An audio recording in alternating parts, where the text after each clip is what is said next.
You've been taught that love means holding on, that caring means never letting go, that if you truly love someone, you must cling tightly so nothing is lost.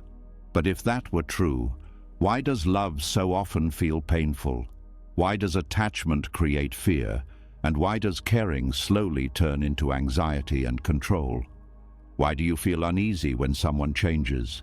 Why does distance feel like danger? And why does love sometimes feel like something you could lose at any moment? The truth is this: love was never meant to be held. It was meant to be lived. Buddhist teachings reveal a deeper truth, one that quietly changes everything. Detachment is loving without clinging. It is being close without grasping, caring deeply without trying to own. Detachment is not coldness, it is not abandonment, and it is not emotional distance. It is warmth without possession, presence without pressure, love without fear. For centuries, Buddhist wisdom has taught that suffering is born from attachment, from gripping what is meant to flow, from demanding permanence from an impermanent world. When you understand detachment, love becomes gentler, relationships become lighter, and the heart learns how to rest. As you listen, your mind may begin to slow, your chest may feel less tight. Old emotional habits may start to loosen. You may realize that love does not disappear when you stop clinging. It becomes purer. This is not about letting go of people. It is about letting go of fear. This is not about distance. It is about trust. This is not about loss. It is about freedom. Something inside you is about to soften, not all at once, but quietly and naturally. This is not just a lesson. It is a new way of loving. Detachment is loving without clinging. Let's begin. Something shifts after hearing that detachment is loving without clinging.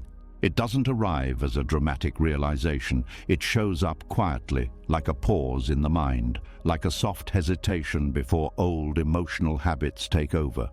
Thoughts about past relationships, moments of closeness, moments of tension, begin to surface on their own. A question starts forming beneath everything else. If love is not meant to cling, then what has love been turning into without you noticing? At the center of this question sits a difference most people never slow down enough to see. There is a form of love that feels warm, steady, and calm. It doesn't rush. It doesn't tighten the chest. It doesn't need constant reassurance. This is emotional warmth. It is the natural expression of care when fear is not running the show. Emotional warmth feels like being present without effort, like allowing another person to exist fully without needing to shape them. It creates closeness without pressure and connection without demand. Then there is another form of relating that often wears the mask of love. It can sound caring, it can look devoted, it can even feel intense and passionate. But underneath, it carries tension. It needs reassurance. It fears distance. It reacts strongly to change. This is emotional ownership. Emotional ownership doesn't rest inside the connection. It guards it. It watches it. It tries to secure it. The difference between emotional warmth and emotional ownership is not about how much you care. It is about where that care comes from. Warmth comes from inner stability. Ownership comes from inner fear. One flows outward naturally. The other reaches outward desperately. When emotional warmth is present, love feels spacious. You can be close to someone without losing yourself. You can care deeply without monitoring their behavior. You can enjoy their presence without worrying about their absence. There is an unspoken trust that the connection does not need to be forced to exist. Emotional ownership operates differently. It quietly turns love into something that must be maintained, protected, and controlled. It introduces fear into moments that were once simple. A delayed reply feels personal. A change in tone feels threatening. Independence feels like distance. Without realizing it, the relationship becomes something to manage instead of something to experience. True love generates warmth because it does not need to hold. It does not arise from lack. It arises from fullness. When you feel emotionally grounded within yourself, You do not need another person to regulate your sense of worth or safety. You are able to meet them as they are, not as a solution to an internal emptiness. Ownership often begins when love is used to soothe insecurity. Instead of being an expression of connection, it becomes a way to stabilize anxiety. The mind quietly believes that if closeness can be guaranteed, then pain can be avoided. But this belief creates the very suffering it is trying to prevent. Ownership slowly damages intimacy because intimacy depends on freedom. Real closeness requires the ability to be honest without fear of consequence. It requires the space to grow, to change, to have inner movement. When someone feels owned, they feel watched. When they feel watched, they begin to protect themselves. They hold back parts of who they are. They shrink their truth to keep the peace. From the outside, the relationship may still look close, but inside, something vital has withdrawn. What remains is compliance, not intimacy. Togetherness without aliveness. Warmth invites openness. Ownership creates tension. Warmth allows disagreement without threat. Ownership turns disagreement into emotional danger. When ownership is present, a boundary feels like rejection. A request for space feels like abandonment. A difference of opinion feels like disconnection. Over time, this creates emotional exhaustion on both sides. Many people confuse intensity with depth. Ownership feels intense because fear activates the nervous system. The heart races, the mind stays alert. There is a constant sense of urgency. Warmth feels quieter. It feels steady. It doesn't spike the nervous system. Because of this, unhealthy attachment can feel more powerful at first than genuine love. But intensity fades into fatigue. What once felt like passion becomes pressure. Emotional warmth does not need constant proof. It does not count effort. It does not search for reassurance. It trusts the bond without interrogating it. Ownership constantly checks for signs that love is still there. It reads into silence. It assigns meaning to small changes. It scans for threats that may not exist. This constant scanning slowly erodes trust. Not because the other person has done something wrong, but because being constantly assessed changes how people show up. When someone feels emotionally owned, they feel reduced to a role. They feel responsible for another person's emotional stability. This weight is rarely spoken, but it is deeply felt. Warmth never makes another person responsible for your inner peace. Ownership quietly does. Another place where the difference becomes clear is expectation.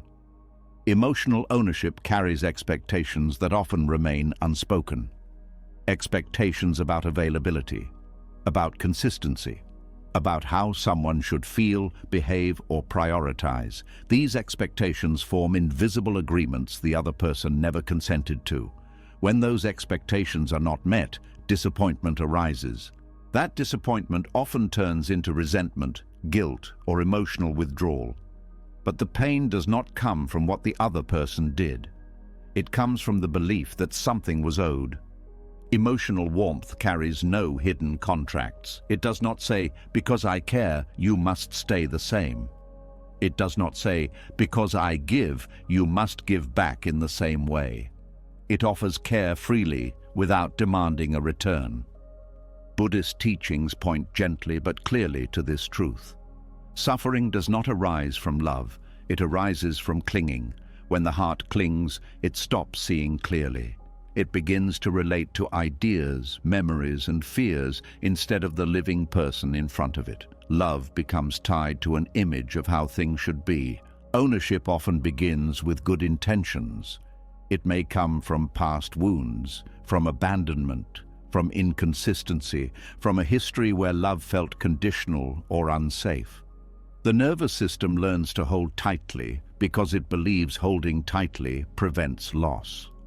This pattern is understandable, but understanding it does not make it harmless. Detachment does not mean suppressing care. It means releasing the belief that another person must remain constant for you to feel whole. When this belief loosens, emotional warmth returns naturally. Care becomes clean again. Presence becomes genuine instead of strategic. A detached heart can still feel sadness. It can still feel longing. It can still grieve, but it does not panic. It does not demand reality to be different in order to survive. It allows emotions to move without building an identity around them. When emotional warmth leads, love feels light, even when it is serious. There is room for silence without fear. There is room for difference without threat. There is room for change without collapse.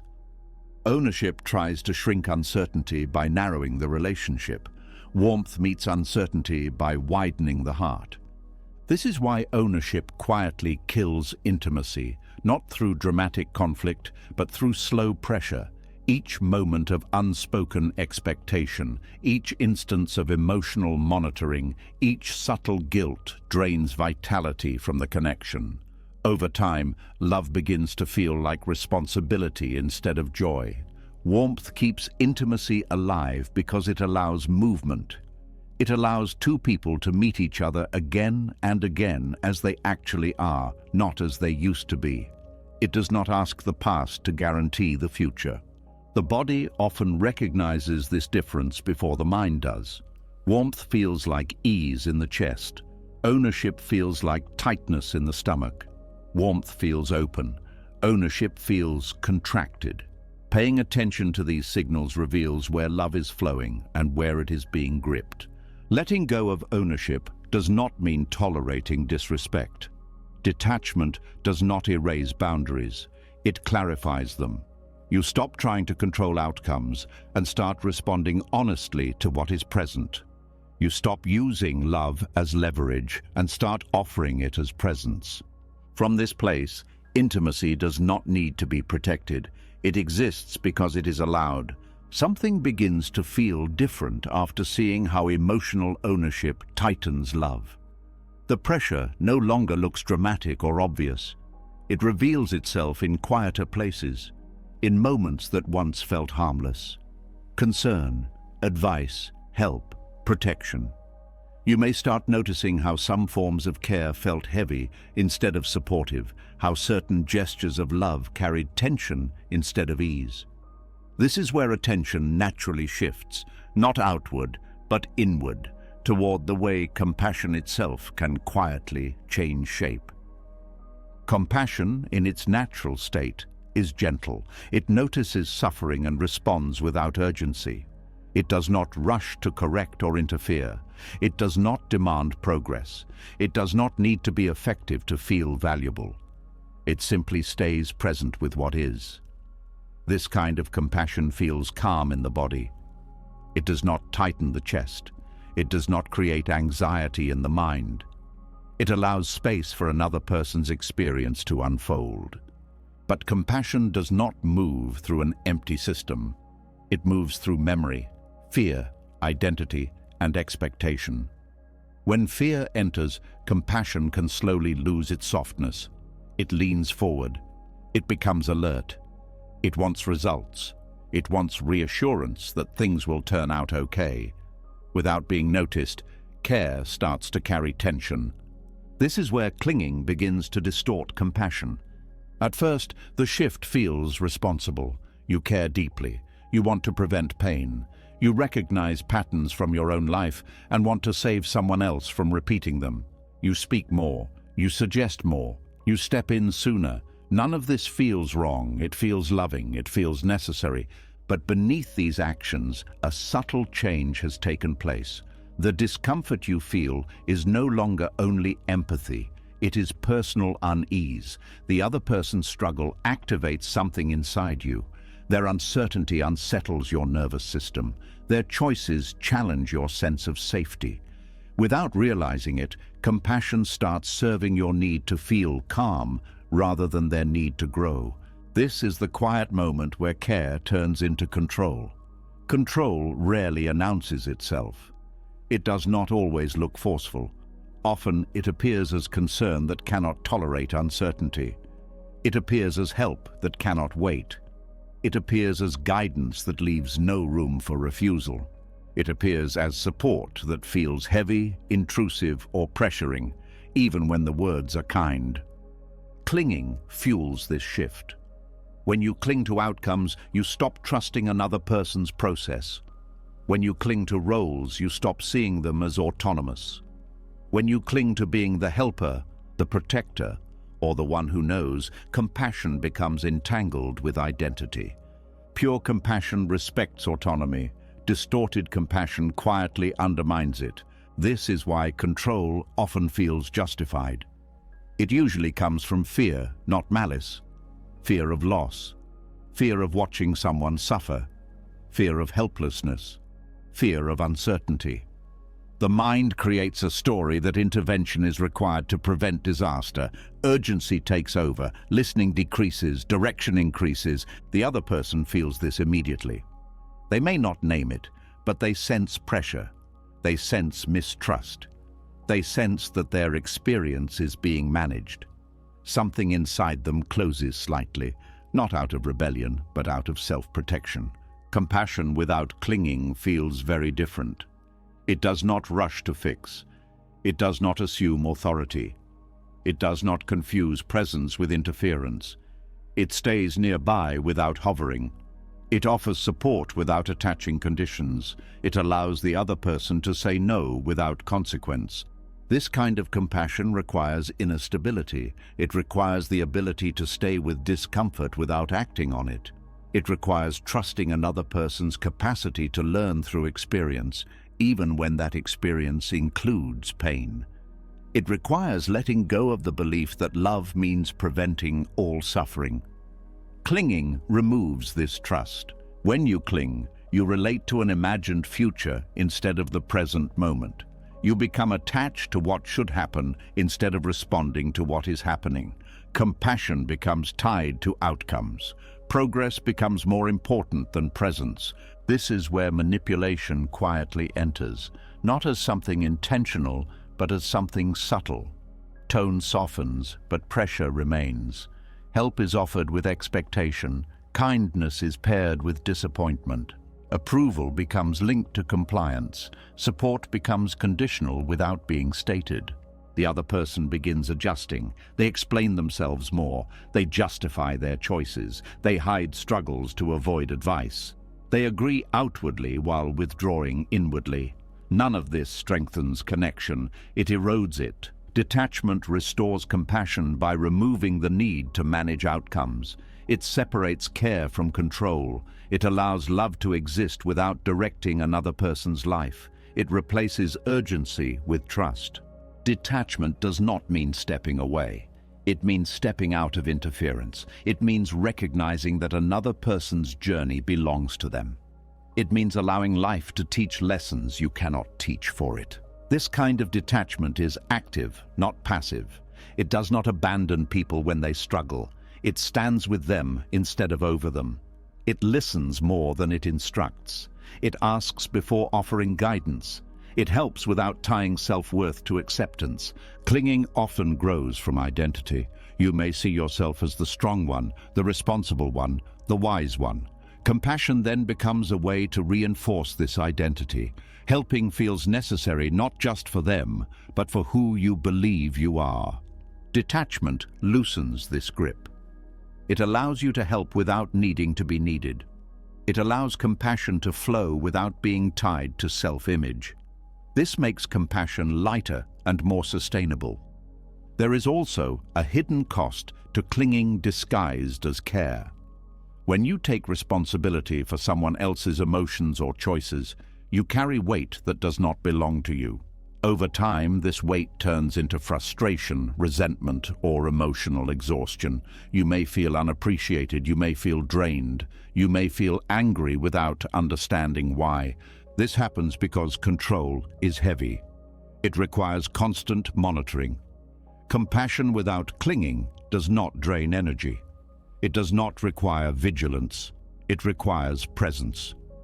Buddhist teachings place deep emphasis on intention.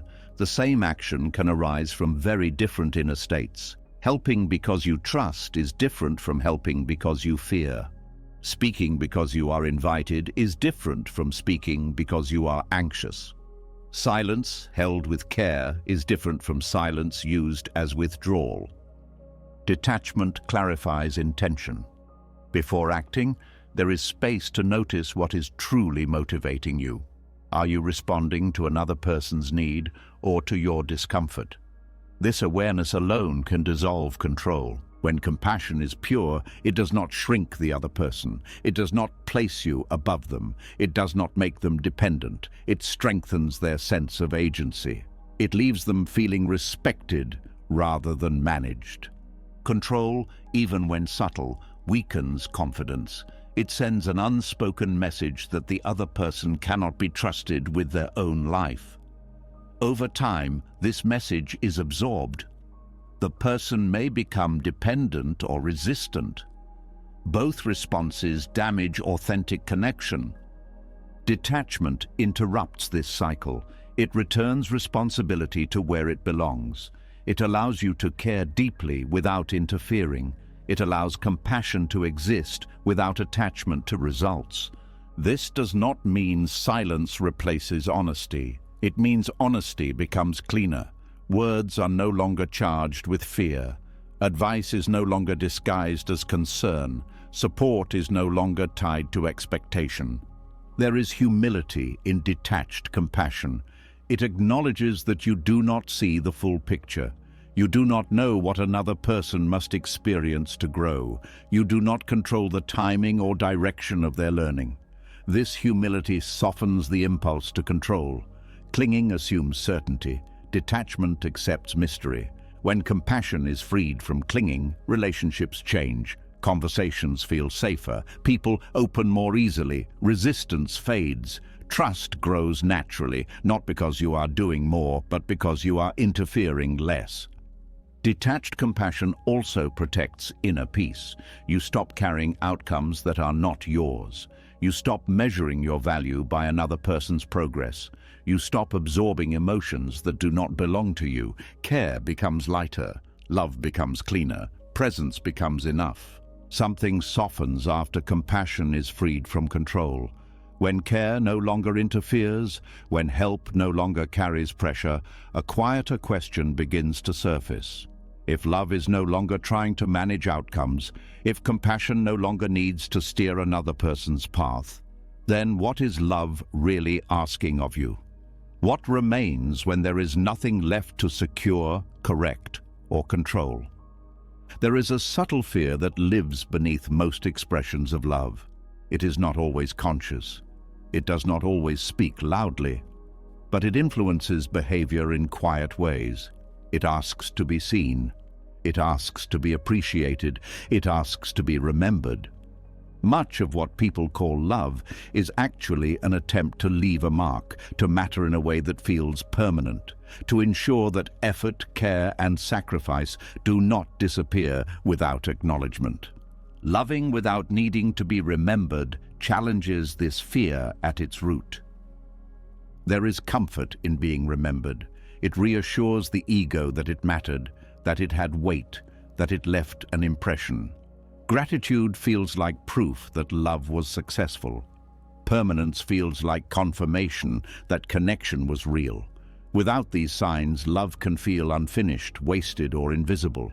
But Buddhist teachings point toward a deeper form of courage. The courage to love without guarantees. The courage to give without knowing whether it will be acknowledged. The courage to show up fully while accepting that everything changes, fades, and eventually dissolves. This kind of love does not rely on memory to validate its worth. Most people are taught, directly or indirectly, that love should leave something behind, a bond that lasts, a role that remains, a place in someone's story that does not disappear. When love ends or changes, the pain is often not only about loss of connection, but about the fear of being forgotten, replaced, or erased. Detachment asks a different question. What if love does not need to be remembered to be real? What if its value exists entirely in the moment it is given? Loving without needing to be remembered means releasing the need for permanence. It means accepting that connection is an experience, not a possession. It means allowing love to be meaningful without demanding that it last forever. This does not make love weaker, it makes it more honest. The need to be remembered often shapes behavior in subtle ways. You may repeat your sacrifices. You may remind others of what you've done. You may feel hurt when effort goes unnoticed.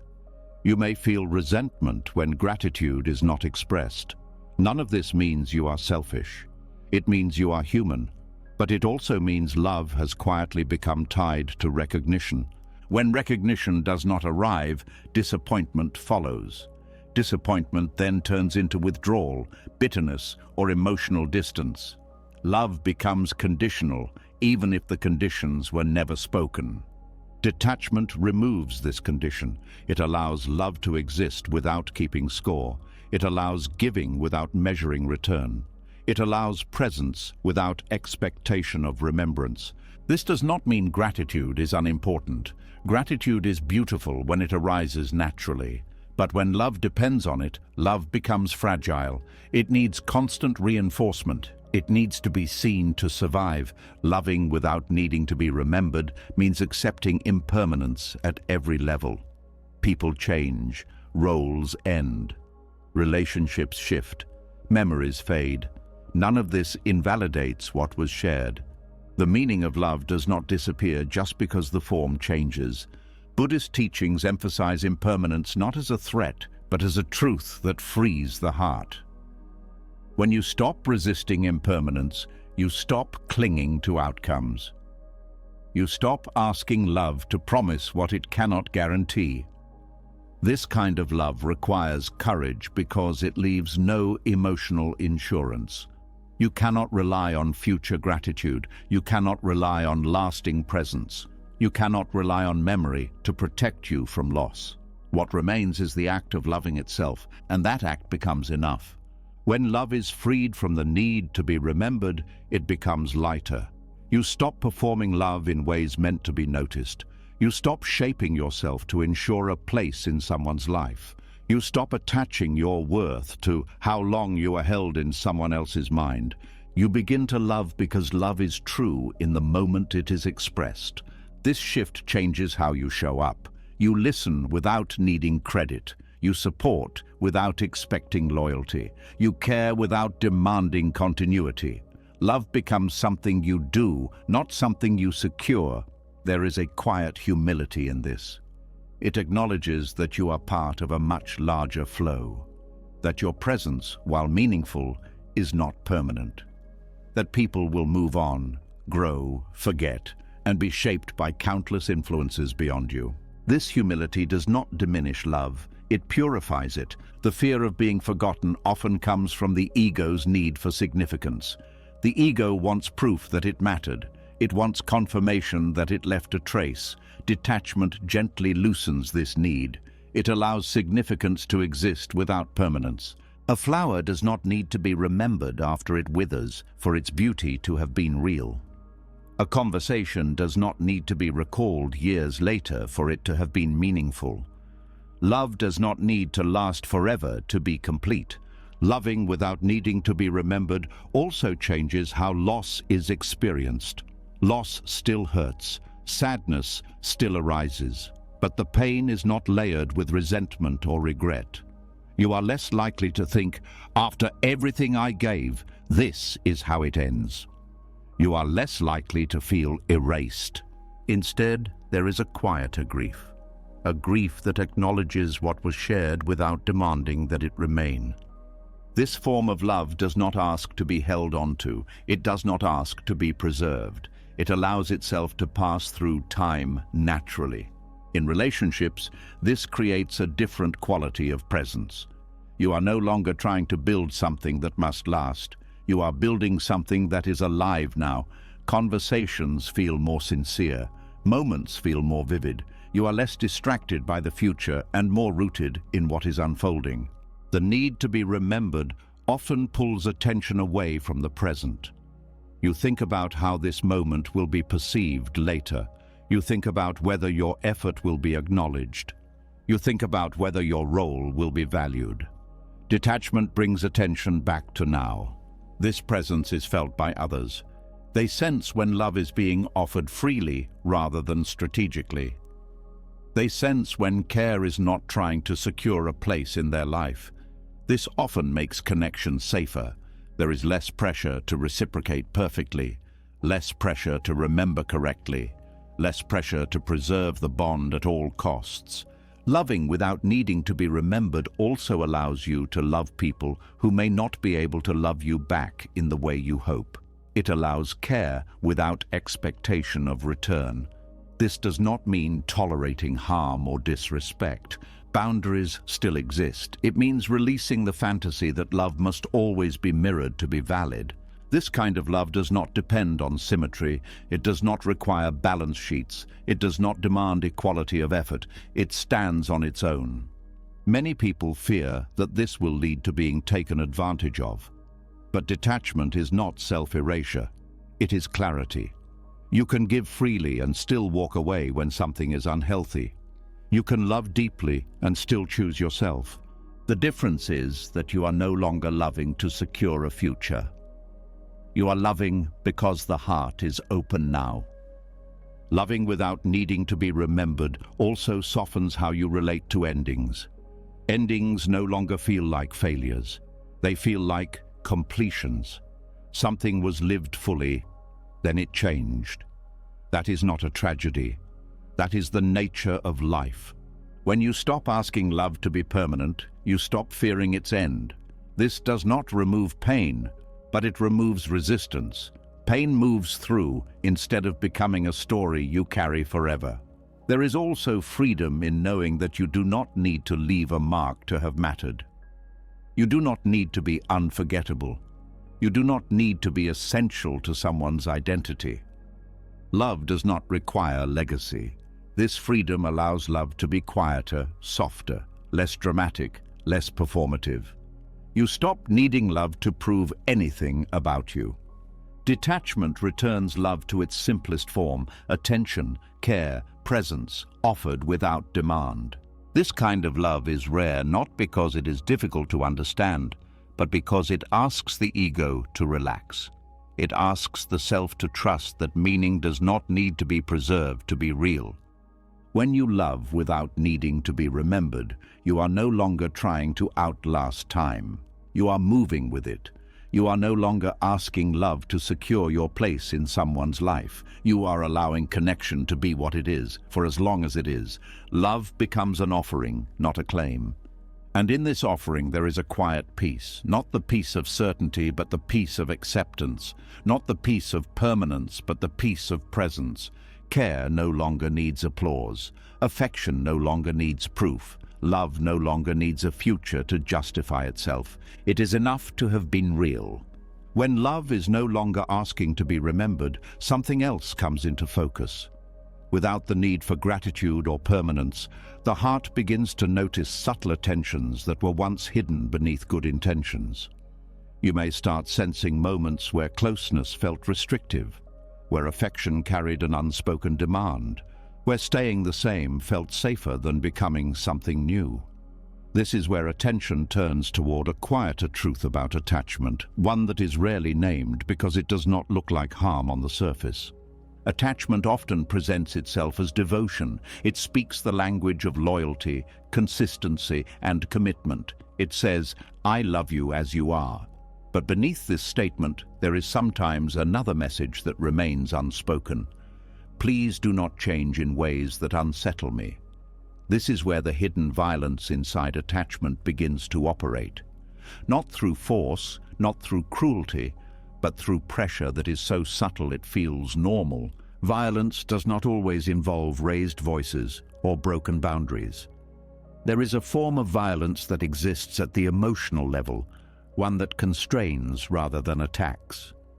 It limits rather than harms outright. Attachment can carry this kind of violence because it resists change.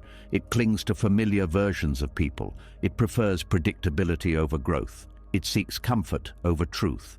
When you are attached, you may love someone deeply, but you also love who they were when the relationship felt safe. You love how they made you feel at a certain time. You love the role they played in your life. Without realizing it, you may begin relating to that version instead of the living person who continues to evolve. This creates pressure, not spoken, but felt. The pressure to remain consistent, the pressure to fulfill expectations, the pressure to not disrupt the emotional balance of the relationship. Over time, this pressure shapes behavior. People sense what is allowed and what is not. They sense which changes will be welcomed and which will cause discomfort. They begin to adjust themselves accordingly. This is how attachment quietly limits freedom, not by forbidding change, but by making change costly. The cost may be disappointment. It may be withdrawal. It may be subtle disapproval. It may be emotional distance. The message is rarely explicit, but it is clear enough to influence choices. Attachment often confuses familiarity with love. When someone grows, shifts values, or expresses new needs, attachment reacts with fear. The fear is not always about losing the person. Often, it is about losing the sense of self that depended on who they used to be. This is where attachment becomes self-protective rather than loving. True care supports growth, even when it is uncomfortable. Attachment supports stability, even when it requires suppression. The difference is not always visible from the outside, but it is deeply felt from within. The hidden violence lies in the demand for emotional continuity. The expectation that someone should remain recognizable to you in order to remain loved. This expectation turns love into a condition. You are free as long as your freedom does not disturb the bond. Over time, this creates internal conflict. A person may feel torn between authenticity and belonging. They may feel guilt for changing. They may minimize parts of themselves to preserve harmony. They may delay growth to avoid causing pain. This inner compromise is rarely acknowledged as harm. It is often praised as sacrifice, loyalty, or maturity. But beneath the praise, something essential is being constrained. Attachment often uses memory as an anchor. You used to be like this. You never cared about that before. This isn't who you were. These statements may sound nostalgic or concerned, but they subtly point backward. They ask the present to justify itself against the past. This backward pull creates resistance to becoming. It frames change as loss rather than evolution. The violence here is not intentional. It comes from fear of instability, from fear of unfamiliarity, from fear of losing emotional ground. Attachment wants the relationship to remain legible. It wants to know what to expect. It wants reassurance that the emotional landscape will not shift unexpectedly. But life does not work this way. People are not static. Growth is not optional. Change is not a threat, even though it feels like one to attachment. When attachment tightens, it often shows up as subtle correction. You may question choices more. You may express concern more frequently. You may frame your discomfort as care. I'm just worried about you. I just don't want you to lose yourself. I miss how things used to be. These statements are not wrong, but they carry weight. They signal that change has consequences. They remind the other person that growth comes at the cost of emotional safety. Over time, this creates emotional suppression. People begin to filter themselves. They share less. They reveal selectively. They avoid topics that cause tension. They hold back truths that might disrupt the bond. The relationship remains intact, but at the cost of aliveness. Attachment often believes it is preserving love. In reality, it is preserving familiarity. Love that cannot tolerate change becomes fragile. It depends on conditions that life cannot maintain. The deeper issue is that attachment often links identity to relationship roles. You may unconsciously need someone to remain a certain way so that you can remain who you believe yourself to be. A partner's growth may threaten your sense of relevance. A friend's independence may challenge your role as supporter. A child's autonomy may unsettle your identity as needed. This is where attachment becomes entangled with ego. The ego resists change because change dissolves certainty. It prefers known dynamics, even when they limit growth. Attachment serves the ego by stabilizing roles and expectations. Detachment does not destroy connection. It removes this pressure. It allows people to change without fearing emotional punishment. It allows relationships to breathe. When detachment is present, growth is not experienced as abandonment. Difference is not experienced as betrayal. Evolution is not experienced as loss. The relationship adapts rather than resists. This does not mean everything is accepted without discernment. Boundaries still matter. Values still matter. But detachment allows you to respond honestly to change instead of reacting defensively to it. The hidden violence inside attachment also shows up in how time is used against people. After all these years, after everything we've been through, these phrases imply obligation. They suggest that history should limit present choice. They turn shared past into emotional leverage. This creates guilt. Guilt is one of the quiet tools of attachment. It keeps people aligned without needing force. It makes deviation feel like betrayal. Detachment releases this leverage. It honors shared history without using it as control. It allows gratitude without obligation. It allows appreciation without debt. Another subtle form of violence appears when attachment resists emotional change. A person may begin processing pain, developing new boundaries, or expressing emotions differently. Attachment may respond with confusion or resistance. You're not as open as you used to be. You've changed. Why are you so distant? These reactions frame growth as loss. They suggest that emotional development is a withdrawal rather than a refinement. The truth is that growth often looks like distance before it looks like clarity. Attachment struggles with this phase. It wants immediate reassurance. It wants continuity of emotional access. This demand creates pressure to remain emotionally available in old ways, even when those ways are no longer healthy. The violence here lies in denying the other person's right to redefine themselves, not through words, but through expectation. Detachment allows emotional evolution.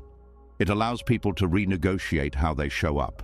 It allows relationships to transform rather than freeze. Attachment freezes because it fears dissolution. But freezing does not preserve life. It suspends it. When you stop needing people to remain who they were for your comfort, love changes shape. It becomes less about maintaining equilibrium and more about witnessing becoming. This kind of love does not demand consistency. It welcomes authenticity. It does not cling to identity. It stays curious. The hidden violence of attachment often goes unnoticed because it is socially normalized. Stability is praised. Change is questioned. Loyalty is celebrated. Growth is tolerated only when it aligns with expectations. Detachment challenges this norm quietly. It does not rebel. It releases. Releasing the need for others to remain familiar does not mean abandoning connection. It means relating to the present rather than the past. It means loving who is here now, not who once was. This release is not easy. It requires grieving old versions. It requires letting go of emotional security. It requires trusting that connection does not depend on sameness. But in this trust, something opens. People feel less constrained. Conversations become more honest. Growth becomes shared rather than feared. Attachment tries to protect love by holding it still. Detachment protects love by allowing it to move. And when love is allowed to move, it stops injuring quietly. It stops pressuring silently. It stops asking people to remain small so that others can feel safe. Love becomes spacious enough to hold change. When love stops trying to hold people still, something unfamiliar appears. The tension that once lived beneath connection begins to loosen. You may notice fewer silent negotiations, fewer expectations carried without words, fewer moments where change feels like a threat. In that space, a deeper question quietly arises. If people are not meant to remain who they were, then what does love look like when it no longer asks them to? Most forms of love are trained to look backward. They anchor themselves in memory. They draw strength from shared history. They repeat stories of how things used to be, who someone was, how the bond once felt. This backward gaze feels safe. It gives love a sense of continuity, but it also carries a hidden refusal. A refusal to fully accept that nothing living stays the same. Detachment offers something radically different. It does not ask people to remain consistent for the sake of comfort. It does not confuse loyalty with sameness. It recognizes impermanence not as a threat to love, but as its natural condition. To honor another person's impermanence is to respect their right to change without needing permission. It is to accept that growth may alter priorities, values, behavior, and emotional availability. This acceptance goes deeper than tolerance. It is an active form of respect. Many people believe they respect change while secretly resisting it. They say they support growth, but only when it does not disrupt the relationship, only when it fits within familiar roles, only when it does not require emotional adjustment. This conditional acceptance is subtle, but it is felt. Radical respect does not ask change to justify itself. It does not measure evolution against the past. It does not frame difference as loss. It meets what is emerging without comparison. This is difficult because impermanence destabilizes identity. When someone close to you changes, it does not only affect them, it affects who you are in relation to them. Your role shifts, your expectations lose footing, your emotional habits are challenged. Detachment does not deny this discomfort. It simply refuses to make it someone else's responsibility. Honoring impermanence means allowing others to outgrow versions of themselves that once felt essential to you. It means recognizing that the person you loved yesterday is not obligated to exist today for your comfort. This recognition can feel like grief before it feels like freedom. The instinct to preserve the past often comes from fear of disconnection. Memory feels like glue. It holds the relationship together. But when memory becomes the standard, the present is forced to perform. People are asked to match earlier versions of themselves. When they cannot, tension arises. Detachment releases the present from the burden of comparison. It allows relationships to exist without rehearsing old scripts. It allows connection to be responsive rather than repetitive. Loyalty to the past often disguises itself as devotion. This is how we've always been. This is what we promised. This is what love looks like. These phrases sound stable, but they can quietly invalidate present truth. They ask current needs to bow to former agreements. Radical respect asks a different question. What is true now? This does not mean dismissing shared history. History still matters. It shapes understanding. It carries meaning. But it no longer dictates form. It no longer overrides authenticity. Detachment respects impermanence by staying curious. It does not assume it already knows who the other person is. It does not cling to definitions. It allows identity to remain fluid. This curiosity changes how listening happens. You listen not to confirm what you already believe, but to discover what is emerging. You stop saying, "You're not like yourself," and start asking, "Who are you becoming?" This shift transforms interaction. People feel seen differently when their change is welcomed rather than questioned. They feel less defensive, less constrained, less pressured to explain or justify themselves. They sense that the relationship is a place where growth is not penalized. Honoring impermanence also means accepting that not all changes will align with your preferences.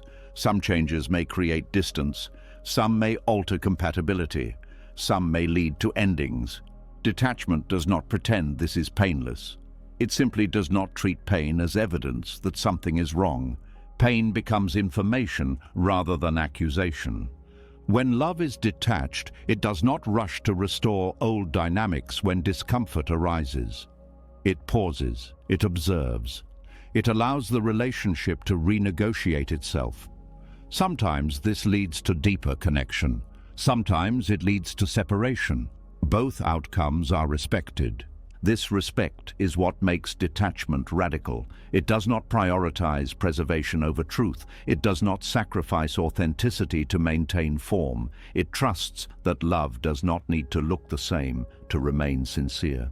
Many conflicts in relationships arise not from disagreement, but from misaligned timelines. One person is changing faster. One is letting go sooner. One is redefining themselves while the other is still holding on to familiarity. Attachment reacts by pulling backward. Detachment allows asynchronous growth. This allowance prevents resentment. When growth is resisted, it becomes charged. When it is accepted, it becomes navigable. Conversations may still be difficult, but they are cleaner. They are not layered with guilt or obligation. Radical respect also changes how commitment is understood. Commitment is no longer about freezing identity. It becomes a willingness to meet change honestly. It becomes an agreement to respond to what is real rather than enforcing what was. This form of commitment is more demanding than loyalty to the past. It requires ongoing attention. It requires emotional flexibility. It requires humility. Humility is essential because impermanence reminds you that you are also changing. Detachment is not only about allowing others to evolve, it is about allowing yourself to do the same without fear of rejection or guilt. When you respect impermanence in others, you create space to respect it in yourself. You stop feeling disloyal for growing. You stop apologizing for becoming. You stop measuring your present against who you used to be. This mutual allowance creates a different emotional climate. Growth feels less lonely. Change feels less risky. People stop hiding parts of themselves to preserve connection. Detachment also dissolves the idea that love must be preserved at all costs. Some relationships are meant to transform into something else. Some are meant to soften. Some are meant to end. Radical respect does not see this as failure. It sees it as movement. Movement is not betrayal. Stillness is not virtue. Attachment often equates stability with success. Detachment equates honesty with care. This shift reframes what it means to love well. Honoring impermanence also requires letting go of emotional nostalgia as a guiding force. Nostalgia can be beautiful, but it can also trap. When nostalgia becomes a standard, the present is constantly compared and often found lacking. Detachment allows nostalgia to exist without governing behavior. Memories can be cherished without being enforced. The past can be honored without being resurrected. This release reduces pressure on the relationship. People are no longer asked to recreate old feelings. They are allowed to feel what is natural now. Radical respect also extends to emotional change. Someone may become quieter, more reflective, more boundaried, or more independent.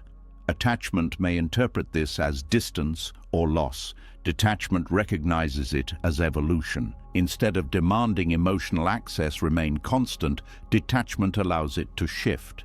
This does not mean tolerating neglect. It means differentiating between withdrawal and reconfiguration. Reconfiguration requires dialogue, patience, and openness. Detachment supports this process by not rushing to conclusions. It allows space for understanding to develop. Respecting impermanence also softens power dynamics. When you no longer expect someone to remain who they were, you relinquish subtle control. You stop positioning yourself as the reference point. You stop anchoring the relationship around your comfort. This redistribution of power creates equality. Both people are allowed to change. Both are allowed to respond. The relationship becomes a meeting rather than an arrangement. Detachment does not guarantee continuity, it guarantees integrity. Love is no longer sustained by pressure, guilt, or obligation. It is sustained by choice. Choice feels lighter than duty. It feels more alive. When love is chosen again and again in the present, it does not rely on history to justify itself. It stands on awareness. It stands on respect. It stands on willingness. This is why honoring impermanence is a deeper form of love than loyalty to the past. Loyalty can exist without awareness. Respect requires it. Loyalty may hold on even when growth is suffocating. Respect loosens its grip when holding on causes harm. Detachment is not the absence of attachment. It is the absence of coercion. It removes the demand that people remain legible, familiar, or emotionally consistent. In its place, it offers trust. Trust in change. Trust in truth. Trust that love does not disappear when it is allowed to evolve. When you stop asking people to stay the same for you, love stops injuring quietly. It stops resisting life. It begins to move with it. And in that movement, connection becomes more honest, more spacious, and more real. When love is allowed to move with change, another layer quietly reveals itself. Even when people are given freedom to evolve, suffering can still linger. Not because the connection itself is broken, but because something unseen continues to grip the heart. Beneath growth, beneath acceptance, there often remains a story that has not been released. And that story keeps pulling the mind backward, even when life has already moved on. Most people believe detachment means letting go of people. This belief alone creates fear. It sounds like abandonment. It sounds like loss. It sounds like cold distance. But this misunderstanding keeps many trapped. In reality, detachment rarely asks you to release people. It asks you to release the stories you are telling about them, about yourself, and about what the relationship was supposed to be. Stories are powerful. They organize memory. They create meaning. They give coherence to experience. But they also create suffering when they harden into truth. When a story becomes fixed, life is forced to fit inside it, and life never does. A relationship can still exist, still function, still carry care, yet suffering persists because the mind keeps returning to a narrative that no longer matches reality. This is how it should have been. This is what it was meant to become. This is who they are. These thoughts feel harmless, even reasonable, but they quietly tighten the heart. Detachment does not require emotional erasure. It requires narrative release. The mind clings to stories because stories create certainty. They explain pain. They assign roles. They give the ego something to hold. Without stories, experience feels open-ended, unresolved, unprotected. This openness can feel threatening, so the mind fills the space with interpretation. The story may be about betrayal, or sacrifice, or destiny, or wasted time, or unfulfilled potential. Whatever its shape, the story becomes heavier than the relationship itself. You are no longer responding to the person in front of you. You are responding to the meaning you assigned to what happened. This is why detachment can feel so difficult. You are not being asked to stop caring. You are being asked to stop rehearsing an explanation that keeps pain alive. Stories freeze moments in time. They preserve emotional snapshots. But people continue changing while the story stays the same. The result is dissonance. Reality feels wrong because it no longer matches the narrative. This dissonance creates resistance. You may accept change on the surface, yet feel unrest underneath. The unrest is not coming from the present relationship. It is coming from the story that insists the present should look different. Detachment releases this insistence. Letting go of stories does not mean denying what happened. It means allowing events to exist without layering them with conclusions that define the future. It means separating facts from interpretation. It means noticing when memory has turned into identity. Many people unknowingly turn their stories into self-definitions. I am the one who was left. I am the one who gave more. I am the one who was misunderstood. These identities feel protective. They give pain a structure, but they also keep the wound active. When identity is tied to story, healing feels like erasure. Letting go feels like invalidation. The mind resists because it believes releasing the story means saying it didn't matter. But detachment does not erase meaning. It removes captivity. The relationship mattered. The experience mattered. The feelings were real. But the story does not need to continue narrating your present. This is why detachment often feels relieving and unsettling at the same time. Relief comes from the loosening of tension. Unsettling comes from the loss of familiarity. The story may have been painful, but it was known. Without it, the mind must stay present. Staying present is where peace lives, but it is also where control ends. Stories often include expectations that were never spoken, promises that were assumed, futures that were imagined but never agreed upon. When those futures do not unfold, the mind turns expectation into grievance. You were supposed to, we were meant to, this shouldn't have happened. These thoughts keep the relationship frozen in a hypothetical version that never existed outside the mind. Detachment releases the hypothetical. It allows the actual to stand on its own. What happened is allowed to be complete without needing to lead somewhere else. This is especially important in endings.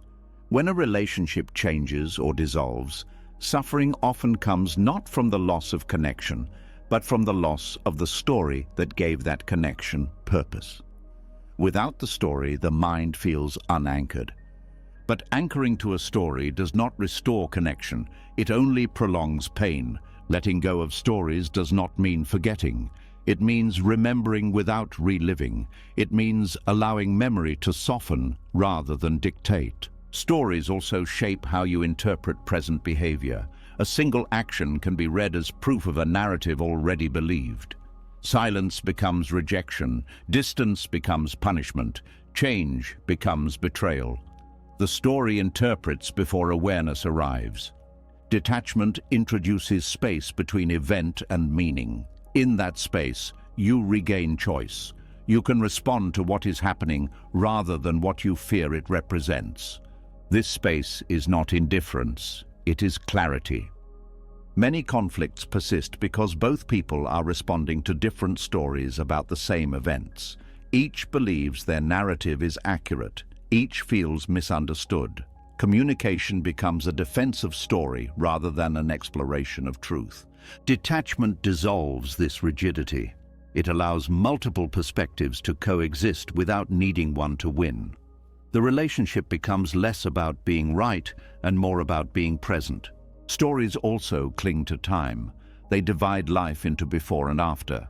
They measure progress by comparison. They turn change into loss. When life does not return to before, the mind mourns endlessly. Detachment releases time-based judgment. It stops comparing now to then.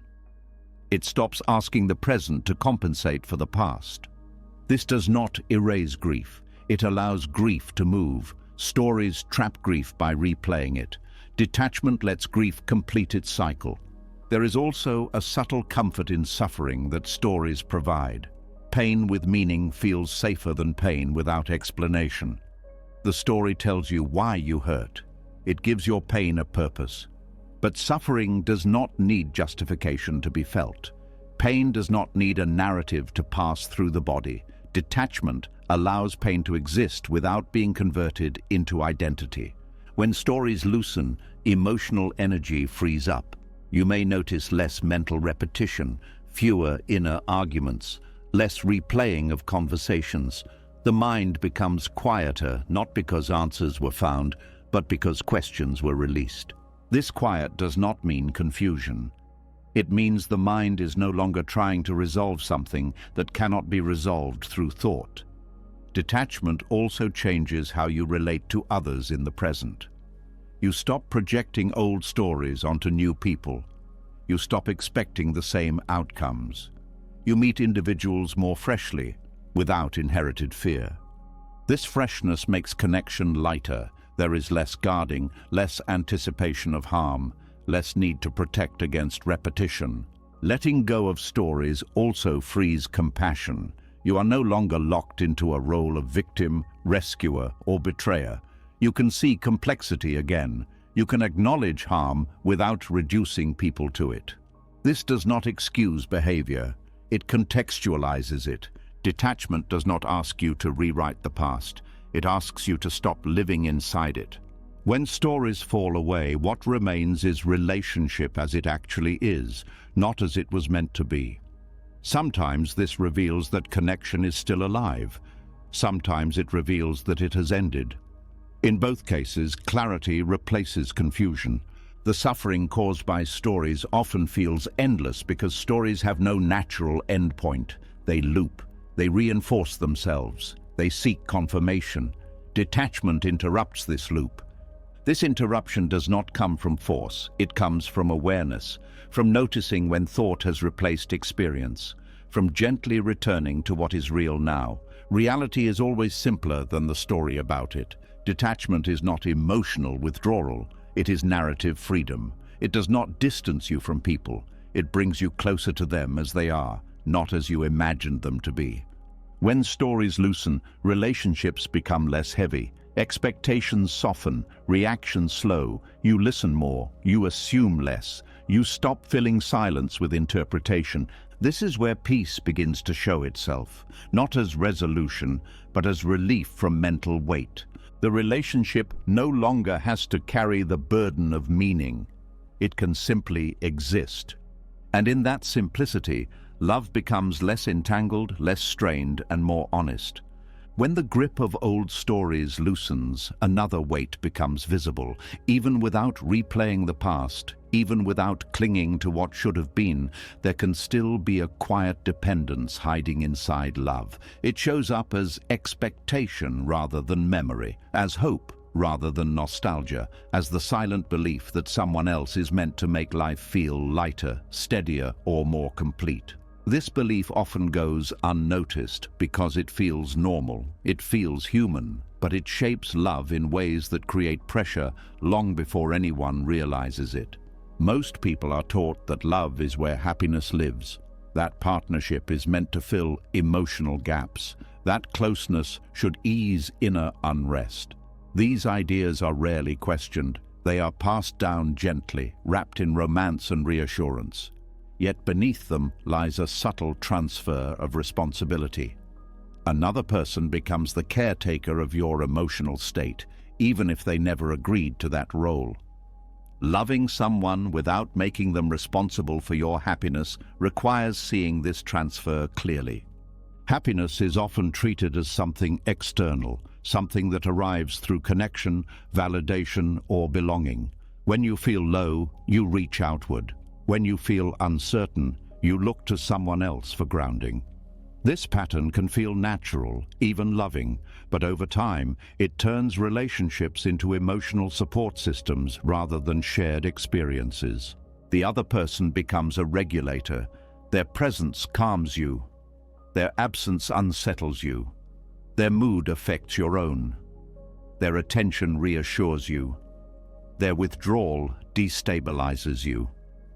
Without words, they begin carrying emotional labor they never consented to carry.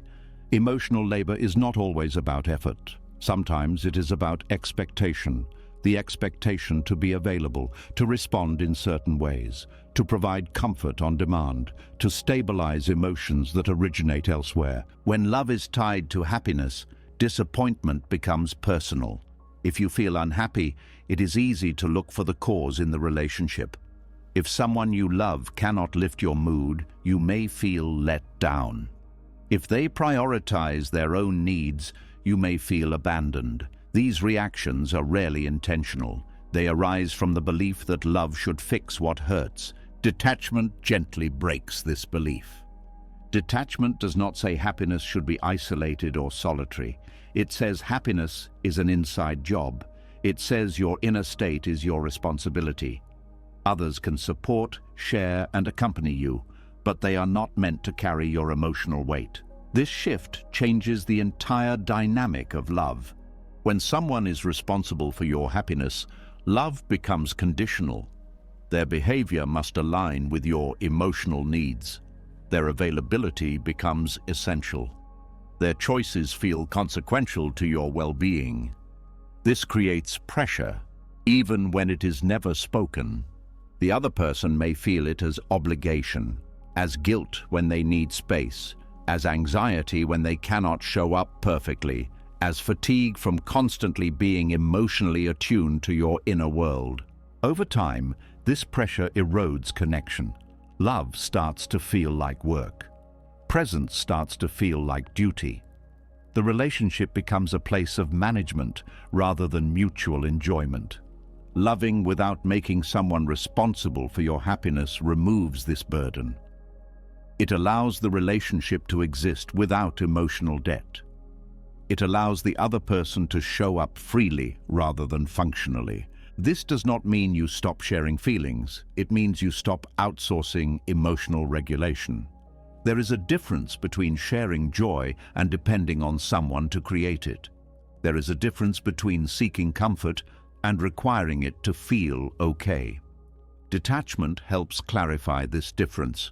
When you are responsible for your own happiness, love becomes lighter. You stop scanning interactions for reassurance. You stop interpreting neutral moments as emotional threats. You stop expecting another person to rescue you from inner discomfort. Instead, you bring a fuller self into connection. You offer presence rather than need. You share rather than lean. This creates a different quality of closeness. The other person feels less pressure to perform emotionally. They can be honest about their capacity. They can have bad days without fearing they are failing you.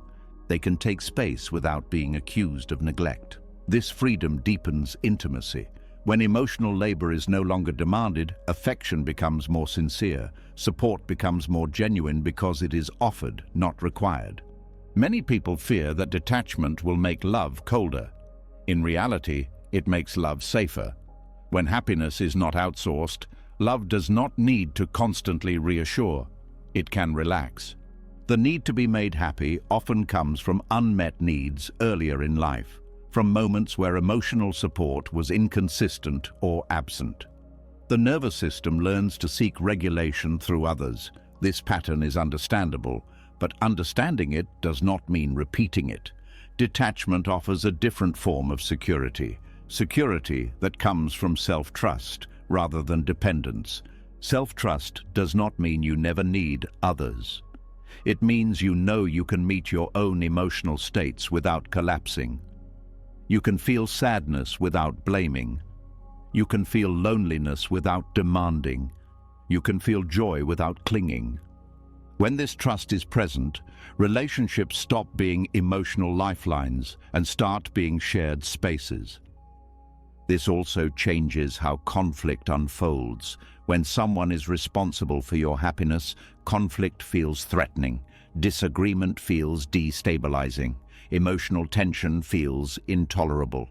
You may rush to resolve, appease, or avoid conflict to restore comfort. When you hold responsibility for your own happiness, conflict becomes navigable. You can tolerate discomfort without panic.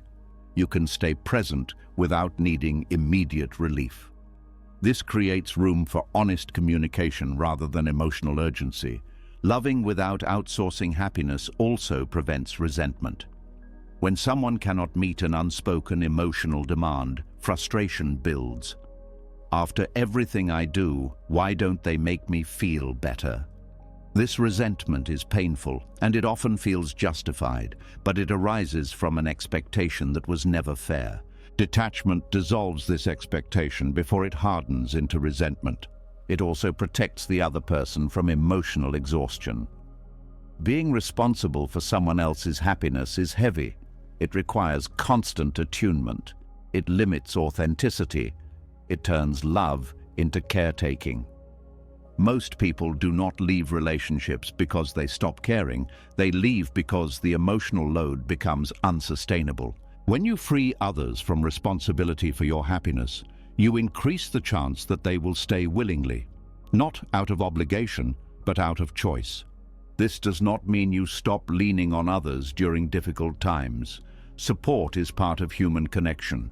The difference lies in responsibility. Support is shared. Responsibility is personal. You can say, "I'm struggling," without saying, "Fix this for me." You can seek comfort without making it someone else's job to restore your emotional balance. Detachment clarifies this boundary. It also allows happiness to become less fragile. When happiness depends on another person's behavior, it fluctuates constantly. Mood rises and falls based on attention, availability, and tone. This creates emotional instability. When happiness is rooted internally, relationships stop controlling your emotional weather. You can enjoy connection without fearing its absence. You can appreciate closeness without panicking when it shifts. This internal grounding does not make you less loving. It makes you more resilient. Loving without emotional outsourcing also changes how appreciation is expressed. Gratitude becomes genuine rather than relief-based. You appreciate someone not because they made you feel okay, but because you enjoy who they are. This creates a healthier exchange. Love becomes mutual enjoyment rather than emotional maintenance. Detachment also helps distinguish between support and dependency. Dependency narrows life. Support expands it.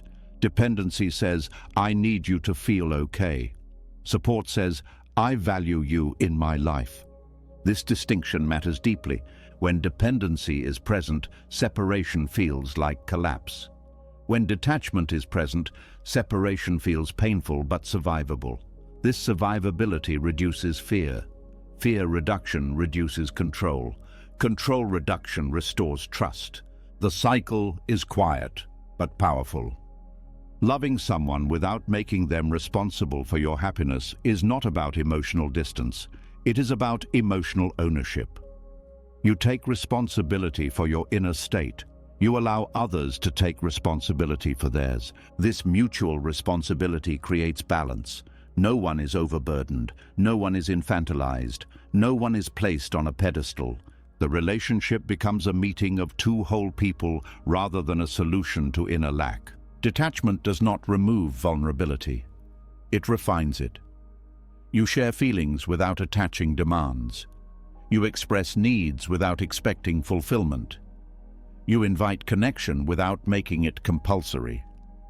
This invitation feels different to the other person. It feels respectful. It feels safe. It feels voluntary. And when love is voluntary, it becomes more alive. Happiness no longer has to be chased through another person. It becomes something you carry into connection rather than something you seek from it. This does not make love smaller. It makes it honest. When happiness is no longer placed in someone else's hands, another force quietly steps into view. Even without emotional outsourcing, even without conscious dependence, there can still be a pull inside that wants certainty, reassurance, and safety through closeness. This pull does not always speak in words. It operates through habits, reactions, and subtle urges. It belongs to something deeper than emotion. It belongs to the ego. The ego is not evil. It is not something to destroy. It is a structure the mind uses to create continuity and protection. It answers the question, who am I and how do I stay safe? To do this, it looks for stability. It looks for patterns. It looks for things it can hold on to. Emotional dependency becomes one of its favorite tools. Emotional dependency gives the ego something solid. When attachment forms, the ego feels anchored. Someone knows me. Someone needs me. Someone is here. These feelings create a sense of identity and security.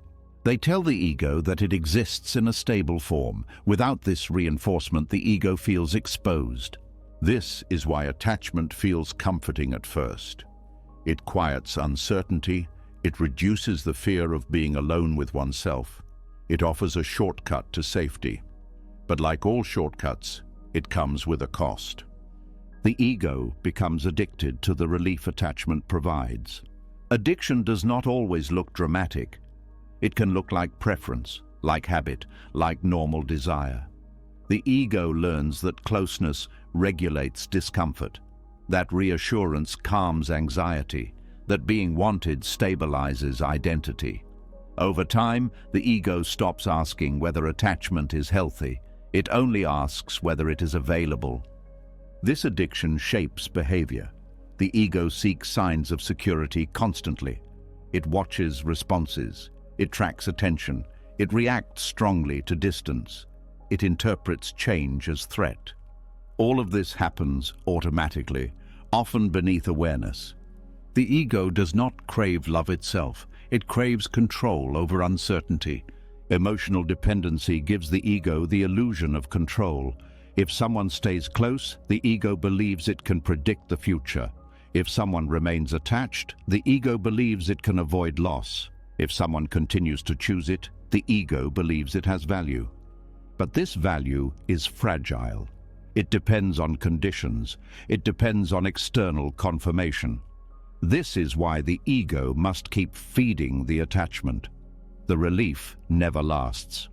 Detachment threatens this system, not because detachment removes love, but because it removes the ego's leverage.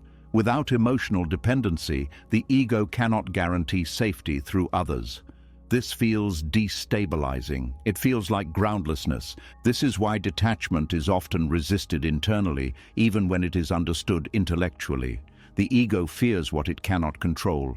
It fears the absence of guarantees. The ego's addiction to emotional dependency often disguises itself as romance, loyalty, or depth. It says, "This is connection," but underneath, it is saying, "This is how I know I exist." When dependency is present, identity becomes relational. You are not just yourself. You are someone's partner, someone's anchor, someone's source of comfort. These roles feel meaningful. They give structure, but they also trap. When the ego is tied to these roles, any change threatens identity. If someone pulls away, the ego feels diminished. If someone changes, the ego feels destabilized. If someone leaves, the ego feels erased. This is why attachment triggers such intense reactions. It is not only about loss of connection, it is about loss of self-definition. Detachment dismantles this addiction by removing the ego's dependency on external reinforcement. It asks the ego to find stability internally. This is uncomfortable at first. It feels like standing without support, but detachment does not remove connection. It removes the belief that connection is required for wholeness. The ego resists this because wholeness without dependency feels unfamiliar. It cannot be measured. It cannot be secured. It cannot be proven through another person's presence. This resistance often appears as rationalization. The mind may say detachment is cold or selfish or unsafe, but these are interpretations created by fear. The ego fears being alone with itself because it does not trust that it is enough. Emotional dependency reinforces the ego's narrative that safety comes from outside. Detachment rewrites that narrative quietly. It does not argue with the ego. It simply stops feeding it. When the ego no longer receives constant reassurance, it reacts. Anxiety may increase. Restlessness may appear. A sense of emptiness may surface. This is not failure. It is withdrawal. Like any addiction, the absence of the substance reveals what was being numbed. Detachment asks you to sit with this discomfort without immediately fixing it, to feel uncertainty without rushing toward attachment, to experience loneliness without filling it with reassurance. This is not punishment, it is recalibration. As the ego learns that it can survive without emotional dependency, something shifts. Identity begins to loosen. You no longer define yourself solely through roles or relationships. You begin to experience yourself as presence rather than position. This presence feels quieter, less dramatic, less urgent. It does not spike or crash based on attention. It does not need constant validation to remain intact. From this place, relationships change. They stop being identity anchors and start being shared experiences. You no longer need someone to confirm who you are. You enjoy them without requiring them. The ego's addiction to dependency also shows up in how it relates to suffering. When attached, the ego uses pain as proof of depth, proof of investment, proof of meaning. Suffering becomes a badge. This hurts because it mattered. Detachment releases this need. It allows pain without turning it into identity. It allows loss without turning it into self-definition. The ego also seeks security through predictability. Attachment creates routines, expectations, and emotional scripts. These scripts reduce uncertainty, but they also reduce aliveness. Detachment removes scripts.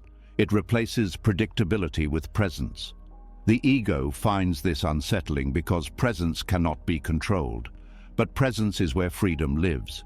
Freedom does not mean chaos, it means responsiveness instead of fixation. As detachment deepens, the ego begins to soften, not because it is attacked, but because it is no longer needed in the same way. When safety is found internally, the ego no longer has to cling.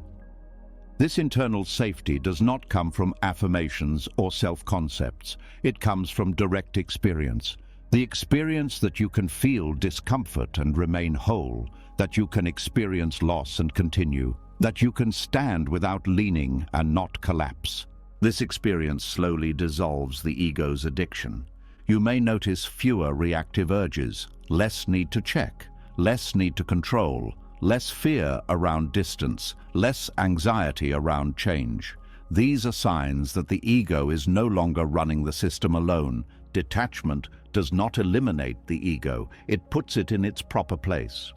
The ego becomes a tool rather than a master. From this place, attachment loosens naturally, not because you force it, but because it no longer serves the same function. You do not need emotional dependency to feel real. This is why detachment is not withdrawal, it is liberation. It frees both you and others from roles that were never sustainable.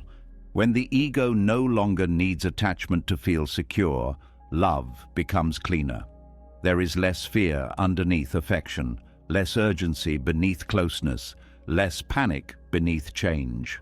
Love becomes something you participate in, not something you cling to for survival. The ego may still whisper, it may still seek reassurance, but it no longer controls behavior. Awareness stands between impulse and action. This awareness is the beginning of real freedom. Freedom not from love, but from the addiction to needing love to feel whole. And in this freedom, relationships are no longer used as emotional scaffolding. They become places of meeting rather than places of rescue. The ego learns that security does not come from holding on. It comes from being able to let go and remain present. Detachment does not strip life of meaning. It removes the fear that meaning will disappear if attachment loosens. What remains is steadiness, quiet strength, a sense of self that does not depend on being held together by another. This is where love becomes fearless. When the ego loosens its grip on emotional dependency, something unexpected happens. Instead of becoming distant or numb, the emotional world becomes clearer. Reactions slow down. Feelings are still felt, but they no longer hijack behavior. This is often the moment when detachment is misunderstood. From the outside, it can look like coldness. From the inside, it feels like balance. This is where detachment begins to reveal itself, not as withdrawal, but as maturity. Many people grow up believing that emotional depth means intensity. The stronger the reaction, the deeper the feeling. The louder the pain, the more real the love. Emotional maturity is often confused with emotional exposure, as if showing everything without filter is the same as understanding what is happening inside. Detachment challenges this belief quietly. Detachment does not remove emotion, it refines the relationship with it. Emotional maturity is the ability to feel fully without being ruled by what you feel. It is the capacity to stay present with emotion without needing to act it out, suppress it, or hand it over to someone else. Detachment supports this capacity. It creates space between feeling and reaction. Coldness shuts down feeling. Detachment stays with it. Coldness avoids vulnerability. Detachment allows vulnerability without collapse. Coldness disconnects. Detachment connects without entanglement. The confusion between detachment and coldness comes from a culture that equates care with emotional fusion. If you are not overwhelmed, you must not care. If you are calm, you must be distant. If you are not reactive, you must be indifferent. These assumptions make emotional maturity difficult to recognize. Detachment appears calm because it is regulated. It appears steady because it is grounded. It appears less dramatic because it is no longer fueled by fear. Emotional intelligence begins with awareness. Awareness of what you feel. Awareness of why you feel it. Awareness of how your feelings influence your behavior. Detachment strengthens all three. Without detachment, emotions tend to blur together. Fear disguises itself as love. Anxiety disguises itself as concern. Insecurity disguises itself as attachment. The mind reacts quickly, often without clarity. Detachment slows this process. It allows you to notice what is actually happening inside. You begin to distinguish between sadness and abandonment, between care and control, between desire and dependency. This clarity is not cold, it is precise. Emotional immaturity often shows up as urgency. The need to resolve discomfort immediately, the need to be reassured right now, the need to fix, explain, or defend without pause. Detachment reduces urgency. It does not eliminate discomfort, but it removes panic. This is one of the clearest signs of emotional maturity. The ability to tolerate emotional discomfort without externalizing it. When detachment is present, emotions are no longer treated as emergencies. They are treated as information. You can feel hurt without attacking. You can feel disappointed without withdrawing. You can feel afraid without controlling. This does not mean you ignore emotions. It means you listen to them without letting them take over the steering wheel. Coldness avoids emotion because it feels threatening. Detachment allows emotion because it feels manageable. Another sign of emotional maturity is responsibility. Not responsibility for others' feelings, but responsibility for your own. Detachment supports this by removing the impulse to blame or outsource emotional states. When something hurts, you can acknowledge the pain without immediately assigning fault. When something triggers fear, you can explore it without demanding that someone else change to soothe it. This inner accountability is often mistaken for emotional distance, but it is actually emotional strength. People who are detached are often accused of being uncaring because they do not react in expected ways. They may not argue loudly. They may not chase reassurance. They may not escalate conflict. But this restraint is not apathy, it is regulation. Regulation is a key component of emotional intelligence. It allows connection to continue even when emotions are intense. It prevents damage that comes from impulsive reactions. Detachment also improves empathy. When you are not overwhelmed by your own emotions, you have more capacity to understand others. You can listen without defensiveness. You can hold space without absorbing. You can respond thoughtfully instead of reflexively. Coldness cannot do this. Coldness blocks empathy. Detachment enhances it. This is why detached people often become emotional anchors in relationships. Not because they suppress feeling, but because they are not flooded by it. Their presence is steady. Their responses are considered. Their boundaries are clear. Clear boundaries are another hallmark of emotional maturity. Detachment allows boundaries to exist without guilt. You can say no without anger. You can take space without punishment. You can express limits without fear of rejection. Coldness uses boundaries as walls. Detachment uses them as clarity. Emotional immaturity often confuses boundaries with rejection. Any limit feels like abandonment. Detachment dissolves this confusion. It allows closeness and autonomy to coexist. This coexistence is a sign of high emotional intelligence. You do not need to merge to connect. You do not need to distance to protect yourself. Detachment also changes how you handle others' emotions. You can care deeply without becoming responsible for fixing them. You can offer support without losing yourself. You can witness pain without collapsing into it. Coldness turns away from others' pain. Detachment stays present without drowning. This distinction matters deeply in relationships. When one person is emotionally mature, conflict becomes less destructive. There is room for disagreement without escalation. There is room for repair without drama. There is room for silence without threat. Detachment does not remove conflict. It removes unnecessary suffering around conflict. Another aspect of emotional maturity is flexibility, the ability to adapt emotionally rather than rigidly defend a position. Detachment supports flexibility by loosening identification with being right, being needed, or being validated. When you are less attached to ego roles, you can change your mind without shame. You can apologize without self-erasure. You can listen without preparing a defense. Coldness cannot do this because it protects itself through rigidity. Detachment allows movement. Detachment also reframes vulnerability. Vulnerability is not emotional exposure without boundaries. It is honesty with self-awareness. It is sharing without expectation. It is openness without demand. Detached vulnerability feels grounded. It does not ask for rescue. It does not demand response. It allows the other person to meet it freely. This kind of vulnerability deepens trust. People feel safe around it because it does not overwhelm or manipulate. It invites rather than pressures. Emotional maturity also shows up in how endings are handled. Detached people can grieve without clinging. They can let go without resentment. They can acknowledge loss without turning it into identity. Coldness avoids grief. Detachment allows it to move. Grief that is allowed to move completes itself. Grief that is resisted or dramatized lingers. Detachment supports completion.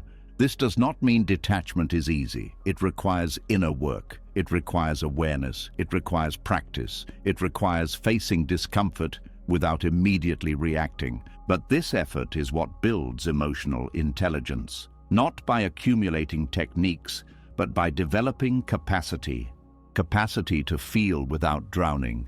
Capacity to care without controlling. Capacity to love without attaching survival to it. Detachment also enhances authenticity. When you are not driven by fear of loss or need for validation, you can be more honest. You say what is true, not what secures approval.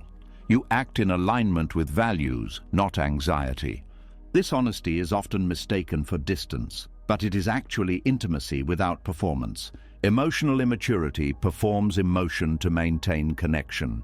Emotional maturity expresses emotion to maintain truth. Detachment supports truth. It also supports patience. You no longer need immediate resolution. You can let emotions settle. You can let conversations breathe. You can allow understanding to unfold over time. Coldness avoids engagement. Detachment allows timing. This patience reduces harm. Many wounds in relationships are caused not by what is felt, but by how quickly it is acted upon. Detachment creates a pause. In that pause, wisdom has room to enter. Wisdom is not the absence of feeling. It is the integration of feeling and awareness. Detachment is this integration in practice. When detachment is present, love becomes more reliable, not because it is constant, but because it is not reactive. People feel safer because emotions are not used as weapons or leverage. Safety is not created by intensity. It is created by consistency. Detachment supports consistency. This is why detachment is often found in people who have done deep emotional work. They have felt the extremes. They have seen where reactivity leads. They have learned the cost of unregulated attachment. What remains is not numbness, but discernment. Discernment allows you to choose how to respond rather than being compelled. It allows you to differentiate between what you feel and what you do. It allows you to remain connected to yourself while engaging with others. This is emotional maturity in action. Detachment does not make love smaller, it makes it more sustainable. It does not drain emotion, it organizes it. People often fear that becoming detached will make them less human. In truth, it makes them more humane, less driven by impulse, less driven by fear, more driven by clarity and care. Emotional intelligence is not measured by how much you feel. It is measured by how well you relate to what you feel. Detachment is the skill that makes this relationship healthy. It allows emotions to arise, pass, and inform without dominating. It allows love to exist without desperation. It allows connection without collapse. This is why detachment is not coldness. It is emotional adulthood. And when love is expressed from emotional adulthood, it becomes calmer, clearer, and far more powerful. When emotional maturity takes root, fear begins to lose its authority. The urgency to hold, secure, and define love softens. In that softening, something unexpected becomes possible. Letting go no longer feels like a threat. It begins to feel like an opening. This is where many people are surprised, because what they were taught to fear turns out to be the very thing that allows love to deepen. Most people believe that letting go is the beginning of the end. They associate it with loss, distance, and separation. To let go sounds like giving up, like caring less, like preparing for disappearance. But this belief comes from a version of love built on control and fear. When love is rooted in attachment, letting go feels like death. When love is rooted in awareness, letting go feels like trust. Letting go strengthens love when what is released is not the person, but the grip. Clinging creates pressure, even when it is subtle. It narrows the emotional space between people. It fills silence with expectation. It turns closeness into obligation. Over time, this pressure makes connection feel heavy.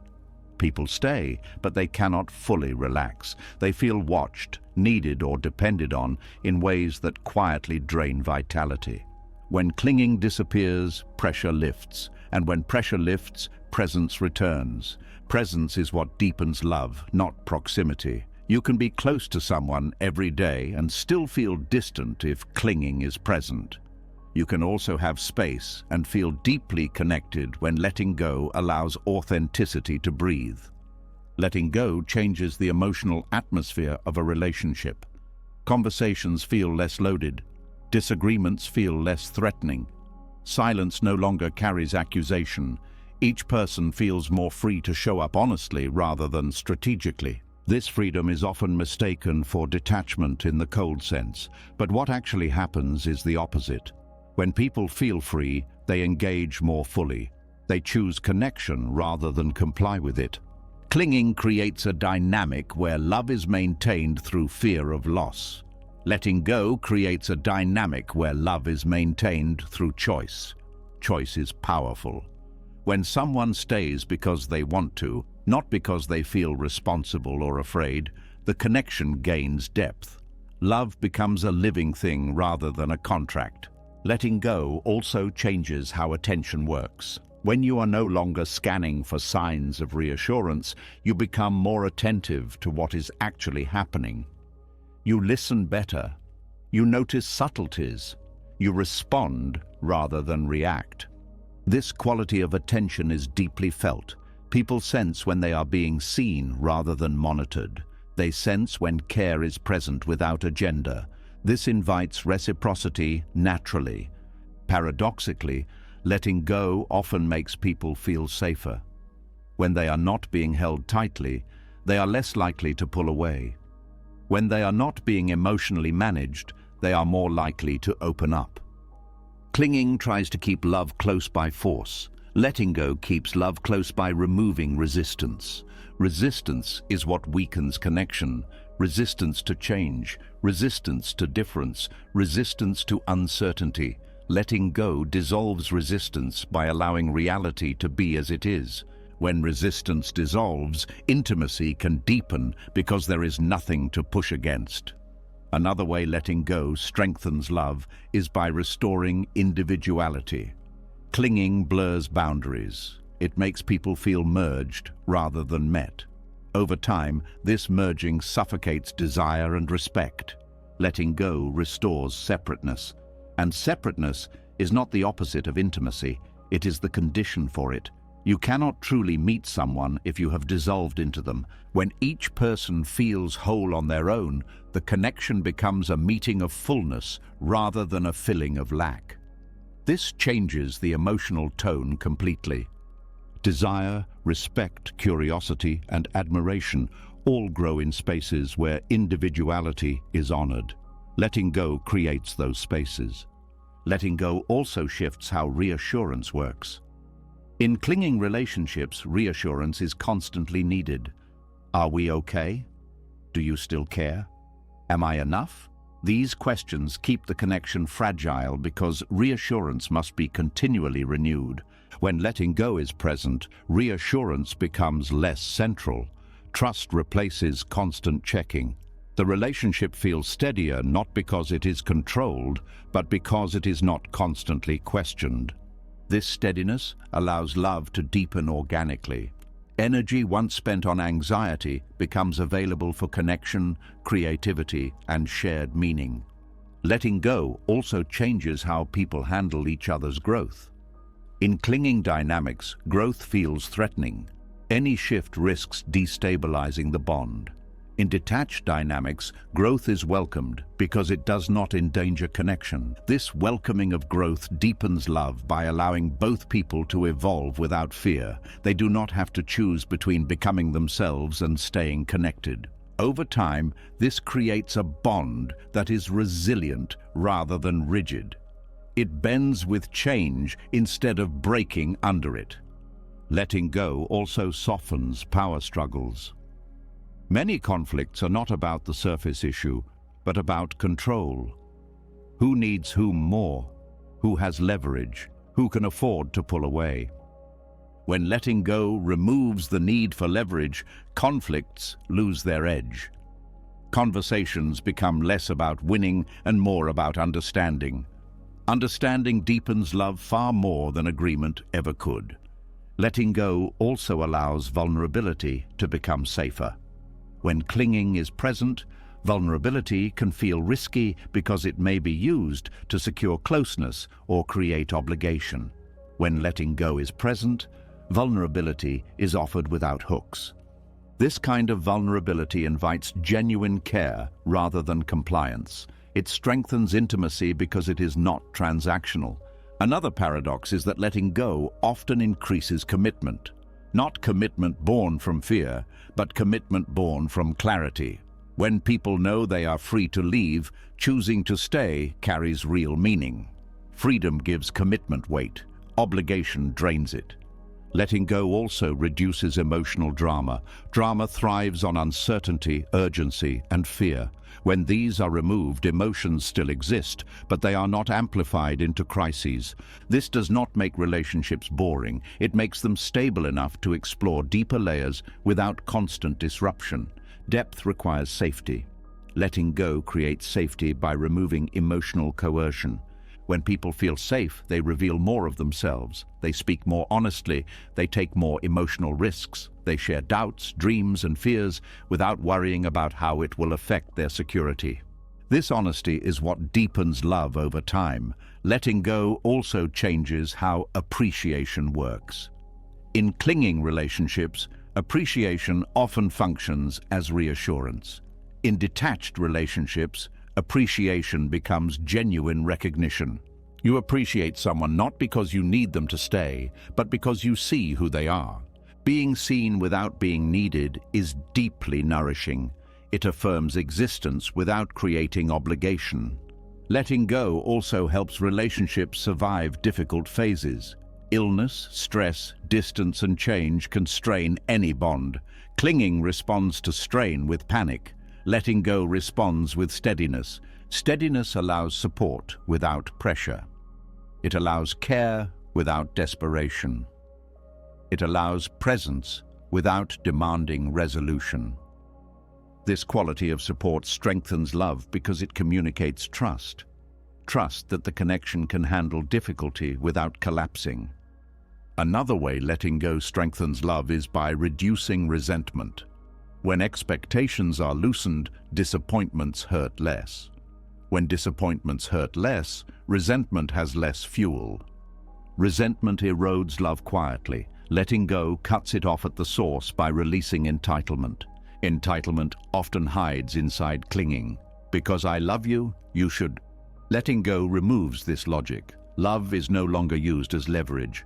Without leverage, love becomes clean. Clean love feels different in the body. It feels lighter. There is less tension in the chest, less vigilance in the mind, less emotional exhaustion.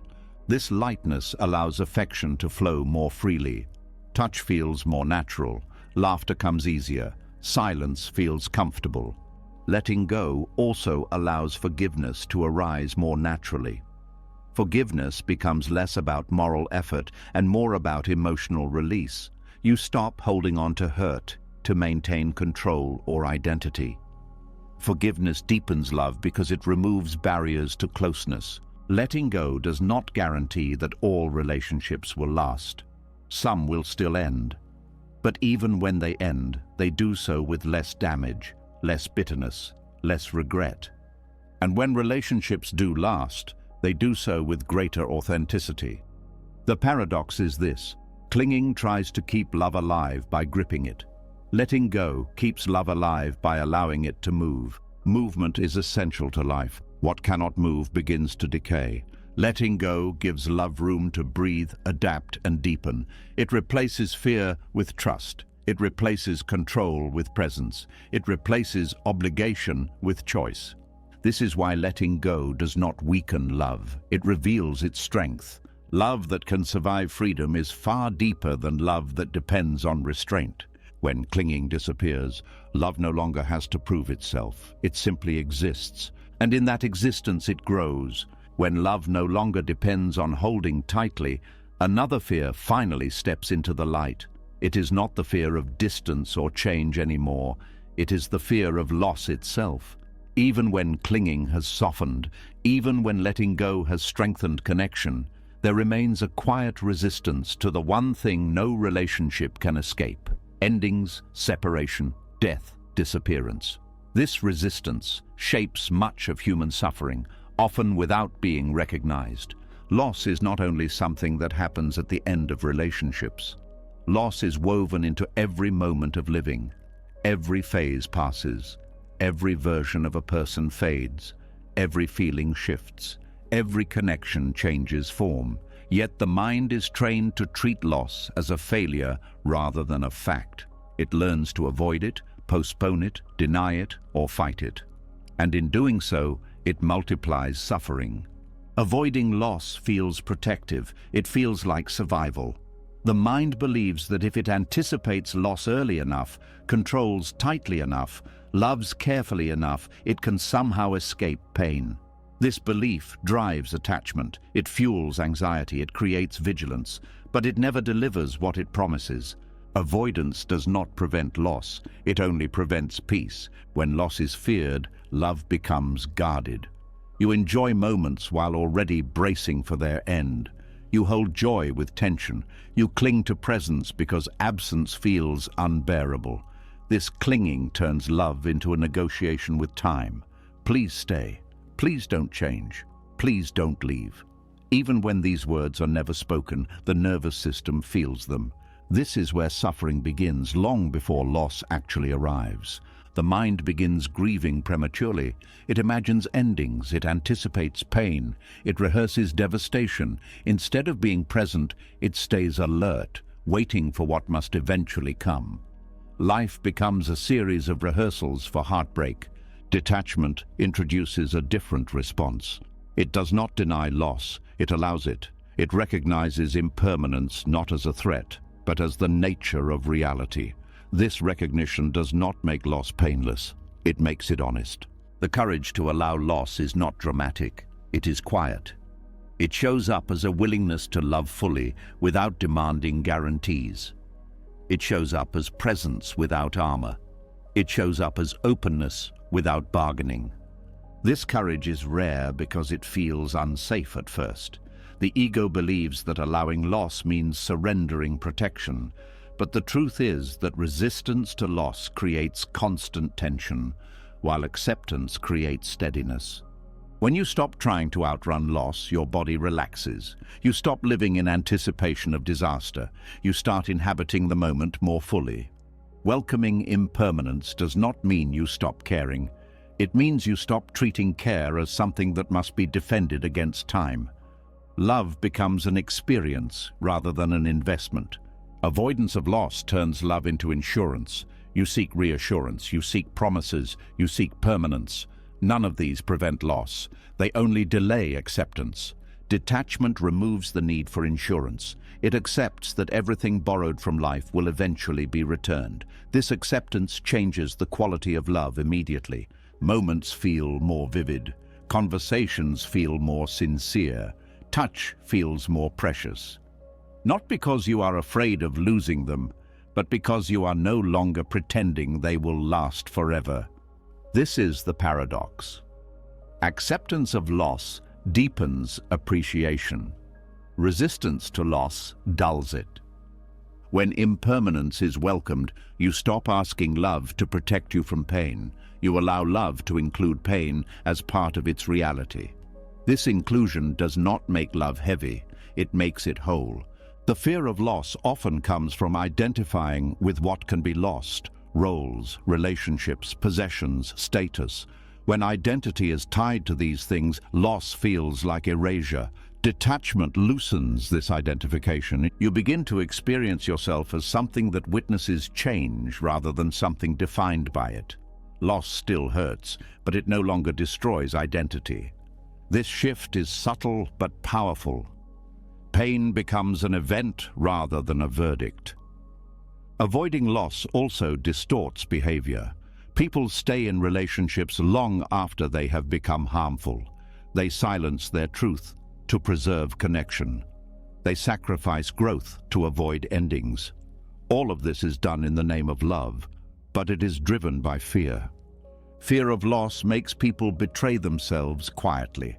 Detachment does not rush endings. It simply refuses to distort truth to prevent them. It allows honesty even when honesty risks loss. This honesty creates integrity. Integrity is peace, even when it is painful. When loss is allowed, grief becomes cleaner. It is still intense, it still aches, but it moves. It does not stagnate. It does not turn into bitterness, blame, or self-punishment. Avoided loss creates complicated grief. Grief mixed with regret, with resentment, with unfinished conversations, with unspoken truths. Detachment reduces this complexity by allowing loss to be acknowledged when it arrives. Welcoming impermanence also changes how you relate to fear. Fear becomes information rather than command. You feel it without obeying it. You recognize its presence without shaping your life around it. This recognition restores choice. Choice is often lost when fear of loss dominates. Decisions are made to preserve, not to align. Detachment returns decision-making to values rather than anxiety. This does not mean choosing loss deliberately. It means choosing truth, even when loss is possible. Impermanence also teaches humility. Nothing is owned, nothing is guaranteed. This humility softens entitlement. You stop expecting life to deliver permanence as a reward for effort or virtue. When expectations soften, disappointment loses power. Loss is painful when it violates expectation. When impermanence is expected, pain still arises, but shock does not compound it. Detachment also dissolves the illusion that peace comes from stability. Stability is temporary. Peace comes from flexibility, from the ability to move with change rather than resist it. This flexibility allows you to remain open even after loss.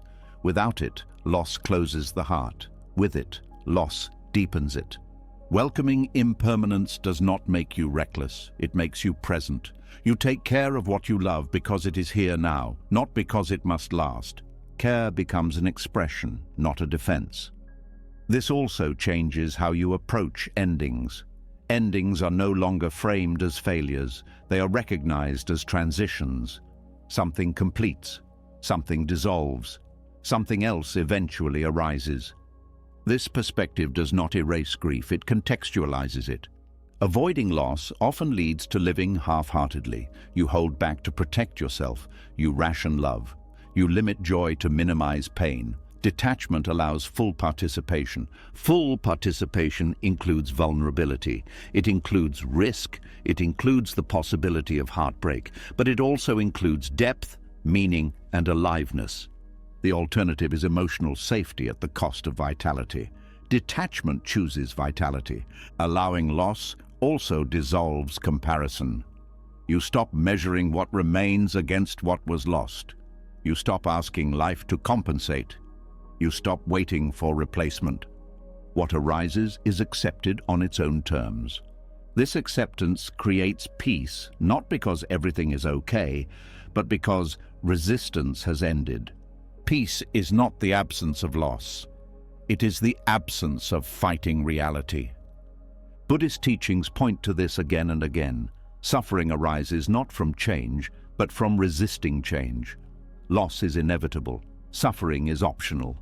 Optional does not mean avoidable through control. It means avoidable through acceptance.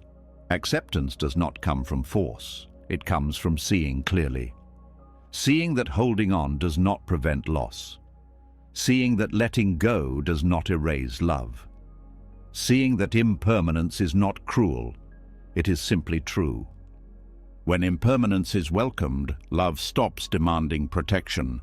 It flows, it deepens, it expresses itself fully, and when loss eventually arrives, as it always does, it is met with grief that honors what was rather than bitterness that resists what is. This grief is heavy, but it is clean. It does not linger as identity. It does not define the future. The courage to allow loss is the courage to live without armor. It is the courage to open the heart knowing it will be broken and opening it anyway. Not because pain is desired, but because life is.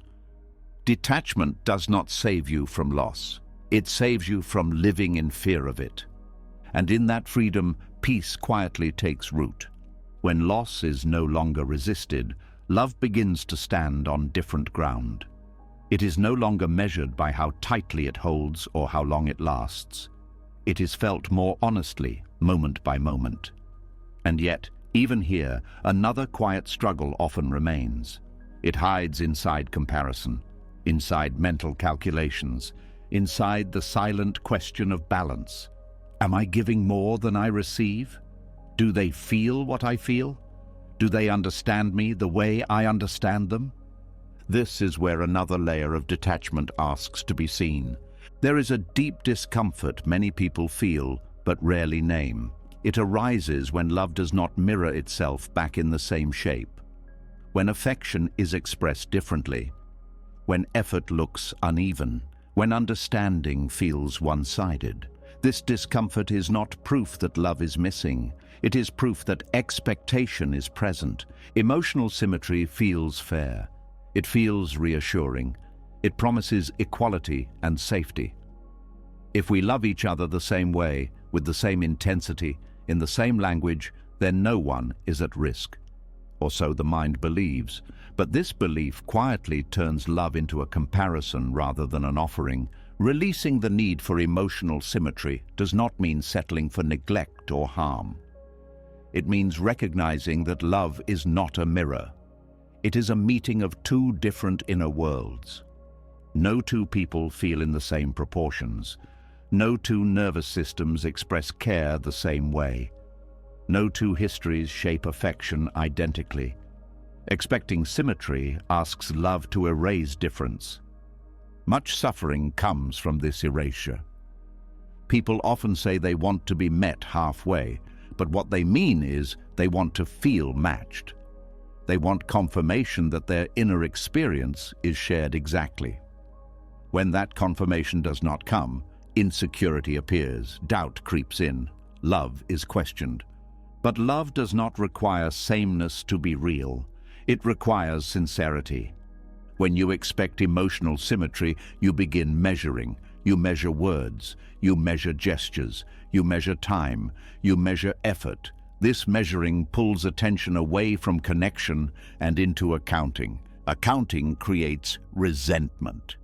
You may start noticing what you give more than what you receive. You may feel unseen because the other person expresses care differently. You may feel misunderstood because they do not process emotions the way you do. Over time, love becomes heavy with unspoken comparisons. Detachment loosens this grip by releasing the demand that love must look equal to be valid. This release does not mean you stop valuing reciprocity. Reciprocity matters, mutual care matters. But reciprocity is not sameness. It is responsiveness. It is willingness. It is presence in one's own way. Emotional symmetry assumes that fairness means matching output. Detachment recognizes that fairness means respecting difference. Some people show love through words, others through consistency, others through action, others through quiet presence. Expecting symmetry often leads to missing love that is actually there, simply expressed in a different language. This does not mean ignoring your own needs. It means communicating them without turning them into demands for sameness. There is a subtle difference between saying, "I need more closeness," and saying, "You should love me the way I love you." One invites understanding. The other invites defense. Loving without expecting emotional symmetry allows this difference to remain open rather than threatening. It also releases the burden of being perfectly understood. Many people suffer because they want to be known completely. They want their inner world mirrored back accurately. When this does not happen, they feel alone, even in connection. But complete understanding is not a requirement for love. It is a hope, not a guarantee. Detachment accepts that some parts of you may never be fully grasped by another. This acceptance does not diminish intimacy. It grounds it in reality. When you stop demanding equal understanding, you stop forcing explanations. You stop repeating yourself in different ways, hoping something will click. You allow difference to exist without turning it into distance. This reduces frustration. It also reduces the impulse to overgive. Overgiving often comes from the hope that if you love harder, more clearly, more consistently, the other person will eventually match you. This hope turns love into persuasion. It drains energy and creates imbalance. Detachment breaks this pattern. You give what is true for you without using it as leverage. You stop loving in a way that tries to produce a specific response. This does not mean loving less. It means loving honestly. Honest love does not require equal return to justify itself. It stands on its own intention. This is difficult because the ego equates equality with safety. If love is balanced, no one has power. If affection is symmetrical, no one is vulnerable. But vulnerability is part of love. Trying to remove it creates tension. When emotional symmetry is required, any imbalance feels dangerous. If one person pulls back, the other panics. If one person struggles, the other feels burdened. Love becomes fragile because it depends on constant calibration. Detachment allows imbalance without catastrophe. It recognizes that emotional rhythms shift. One person may give more at one time, the other at another. Love is not a ledger, it is a flow. Flow cannot be controlled through symmetry. Releasing the need for equal effort also protects against entitlement. Entitlement often hides behind fairness. I do this, so you should do that. This logic turns love into exchange. Exchange kills generosity. When generosity disappears, love becomes transactional. Every act is weighed. Every gesture is evaluated. Over time, this creates exhaustion rather than closeness. Detachment removes the transactional frame. It allows generosity to be free rather than strategic. You give because it aligns with who you are, not because it secures return. This also frees the other person from pressure. They no longer feel constantly evaluated. They no longer feel that love must be proven through performance. Performance is not intimacy. Intimacy grows when people feel safe to show up imperfectly, when they are not required to match intensity or style, when they are allowed to express care in their own way. This safety deepens trust. Loving without expecting emotional symmetry also changes how rejection is perceived. If someone cannot meet you emotionally in a certain way, it no longer automatically means they do not care. It may mean they care differently, or that they are limited, or that they are in a different place. Detachment allows these possibilities without collapsing into self-blame or accusation. This does not mean staying where your needs are consistently unmet. Detachment is not self-abandonment. It is clarity without comparison. You can acknowledge mismatch without turning it into judgment. You can choose alignment without demanding sameness. This clarity is empowering. It allows you to make choices based on truth rather than resentment. Another source of suffering is the expectation of equal emotional timing. One person processes faster, another slower. One person expresses immediately, another needs space. When symmetry is expected, these differences become problems. Detachment allows timing to differ without interpreting it as lack of care. This reduces unnecessary conflict. Many arguments are not about content, but about pacing. Letting go of symmetry allows patience to grow. Patience is a form of love that is rarely recognized. It means allowing others to arrive emotionally without rushing them. It means trusting that care does not need to look immediate to be real. Loving without expecting emotional symmetry also changes how you relate to gratitude. When you expect equal affection, you may feel unappreciated if gratitude is not expressed the way you hope. Detachment allows appreciation to be felt without demanding a specific response. You stop needing proof in a particular form. This creates emotional spaciousness. You feel less dependent on feedback, more grounded in your own intention. Another subtle benefit is reduced comparison between relationships. When symmetry is expected, you may compare one relationship to another. They did this. They felt that. This comparison distorts perception. Detachment returns focus to the relationship itself rather than an imagined standard. Standards are useful when they protect values. They are harmful when they erase uniqueness. Each relationship has its own language. Expecting symmetry imports a foreign grammar. Detachment allows fluency to develop naturally. This also applies to self-compassion. When you release the demand for symmetry, you stop criticizing yourself for feeling more or caring more. You accept your capacity without shame. You no longer try to shrink your heart to match another's. You allow it to be what it is. This self-acceptance prevents bitterness. Bitterness often comes from denying one's own nature in the hope of balance. Detachment allows you to be fully yourself without making that self a demand on another. Loving without expecting emotional symmetry is not passive. It is deeply active. It requires awareness, honesty, and restraint. It requires resisting the urge to compare, calculate, and correct. But what emerges is a quieter strength. Love becomes less about being matched and more about being present. Less about being mirrored and more about being sincere. In this sincerity, love becomes resilient. It can hold difference without fracture. It can hold imbalance without resentment. It can hold misunderstanding without withdrawal. This does not guarantee harmony. It guarantees authenticity. And authenticity is the ground on which real connection stands.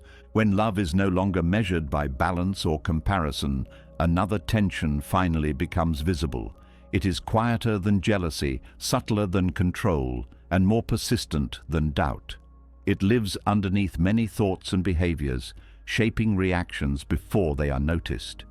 It is the fear that love can disappear at any moment, the fear of being left, the fear of becoming unimportant, the fear of abandonment. This fear does not always come from what is happening now. Often it is older than the relationship itself. It lives in the nervous system as memory rather than thought. It reacts to silence, to distance, to change. It tightens the chest even when there is no real danger. And it quietly asks love to provide certainty that life never offers. The anxiety of abandonment feeds attachment. It encourages monitoring. It encourages reassurance seeking. It encourages clinging disguised as care.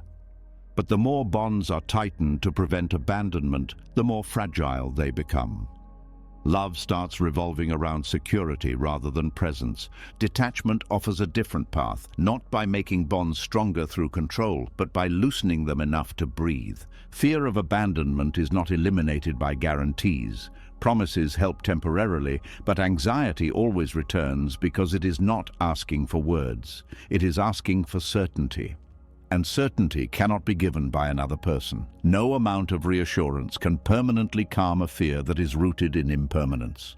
Detachment dissolves abandonment anxiety by removing the illusion that security comes from holding on. This does not mean you stop caring whether someone stays. It means your sense of safety no longer depends on their staying. This distinction changes everything. When fear of abandonment is active, attention narrows. You become hyper-aware of signals. Tone is analyzed. Timing is interpreted. Behavior is monitored. Love becomes vigilance. Even moments of closeness are tense because they are enjoyed with the awareness that they could disappear. This is exhausting. Loving without fear of abandonment feels different in the body. There is less urgency, less checking, less interpretation. The mind rests more often in what is happening rather than what might happen. This quiet freedom does not come from indifference. It comes from trust. Trust not in the permanence of others, but in your capacity to remain whole regardless of change. Detachment builds this trust slowly. Each time you allow someone space without panic, the nervous system learns something new. Each time you tolerate uncertainty without reacting, the fear loses a little authority. Each time you feel anxiety rise and do not act on it, resilience grows. This is how freedom develops, not through thought, but through experience. Fear of abandonment often believes it is protecting you. It says, stay alert, don't relax, don't trust too much. But this vigilance keeps the body in a constant state of tension. Love becomes a threat rather than a refuge. Detachment does not argue with fear. It shows it a different outcome. It demonstrates that looseness does not equal loss. That space does not equal disappearance. That love does not need surveillance to survive. When you stop trying to secure bonds, bonds often feel safer, not because they are guaranteed, but because they are no longer burdened with fear. This safety allows you to show up more authentically. You speak more honestly because you are less afraid of consequences. You set boundaries without panic. You allow differences without interpreting them as rejection. Fear of abandonment often makes people shrink themselves. They hide needs. They avoid conflict. They over-accommodate. All of this is done to avoid loss, but it creates another loss instead, the loss of self. Detachment restores self-presence. You remain visible to yourself even when connection feels uncertain. This visibility creates inner stability. You no longer disappear to keep others close. This inner stability is what reduces anxiety most effectively. Loving without fear of abandonment also changes how you relate to distance. Distance no longer feels like danger. It feels like space. Space for individuality, space for reflection, space for return. When space is not feared, reunions feel sweeter, conversations feel fresher, presence feels chosen rather than enforced. Fear of abandonment also creates emotional urgency. You feel pressure to resolve things immediately. Silence feels intolerable. Detachment removes this urgency. You can allow time to pass without filling it with worry. Time becomes an ally rather than an enemy. This does not mean ignoring issues. It means not turning every pause into a crisis. It means allowing emotional processes to unfold naturally. Loving without abandonment fear also reduces emotional bargaining. You stop doing things to ensure someone stays. You stop shaping behavior around being indispensable. You stop overgiving to secure attachment. This removes manipulation from love. Love becomes an offering rather than a strategy. The other person feels this shift immediately. They sense less pressure, less need to reassure, less emotional responsibility. This often makes them more present, not less. Freedom invites closeness. Pressure invites escape. Detachment also allows you to accept uncertainty honestly. You stop pretending you can control outcomes. You stop needing to know what will happen next. You allow the relationship to be what it is now. This honesty reduces internal conflict. You are no longer fighting reality. Fear of abandonment often pulls the mind into the future. It imagines endings. It anticipates pain. Detachment brings attention back to the present, not because the future is ignored, but because it is not controllable. Presence is calming because it is real. The future is anxious because it is imagined. Loving without fear of abandonment also transforms how you experience love itself. Love feels lighter. There is more joy and less tension, more curiosity and less fear. You enjoy moments without gripping them. This enjoyment is deeper because it is not contaminated by worry. Detachment also dissolves jealousy at its root. Jealousy is often a response to perceived threat of loss. When abandonment fear loosens, jealousy loses its fuel. You no longer see others as competition for your safety. Trust replaces comparison. This trust is not blind. It does not deny risk. It simply does not organize life around it. Another shift occurs in how you handle rejection. When abandonment fear dominates, rejection feels catastrophic. It confirms deepest fears. Detachment softens this impact. Rejection still hurts, but it does not define worth. You grieve without collapsing. You feel sadness without self-erasure. This resilience is not armor, it is flexibility. Loving without fear of abandonment also changes how you approach commitment. Commitment is no longer a shield against fear. It becomes a choice made in freedom. When fear is removed, commitment becomes more meaningful. You stay because you want to, not because you are afraid to leave. This authenticity strengthens bonds more than any promise. Detachment also helps you recognize when fear is driving behavior. You begin to notice when you are reaching out to calm anxiety rather than to connect. This awareness allows choice. Choice restores dignity. Fear of abandonment often comes from early experiences of inconsistency or loss. Detachment does not erase this history. It rewires its influence. You learn that past wounds do not have to dictate present behavior. This learning takes time. It requires patience. It requires compassion for yourself. But with practice, the nervous system learns a new truth. That connection can exist without constant threat. That love can be enjoyed without constant defense. This learning is what creates quiet freedom. Freedom not from attachment, but from fear-driven attachment. Freedom not from love, but from the belief that love must be secured to be safe. When fear of abandonment dissolves, love becomes calmer. You stop bracing. You stop preparing for loss. You allow yourself to be touched by connection without immediately planning for its end. This openness does not make you fragile, it makes you alive. Detachment does not promise that no one will leave. It promises that if they do, you will still be here. And that knowledge changes everything. Love no longer needs to be guarded. It can be lived. In this quiet freedom, anxiety fades not because bonds are tight, but because the heart is no longer trapped inside them. Love becomes something you experience, not something you defend. And in that experience, there is space to breathe. When fear loosens its grip, something even deeper is revealed. Beneath anxiety, beneath attachment, beneath the need to secure love, there is a fundamental question quietly shaping every relationship and every choice. Can life be trusted, or must it be controlled? This question does not announce itself loudly. It lives in hesitation, in resistance, in the urge to pull back or hold tight. And it is here that detachment is most misunderstood. Many people believe detachment means stepping away from life, pulling back emotionally, lowering expectations, protecting oneself from disappointment by caring less. But this belief comes from fear, not wisdom. True detachment is not a retreat from life. It is a deeper step into it. It is an act of trust. Trust is not blind optimism.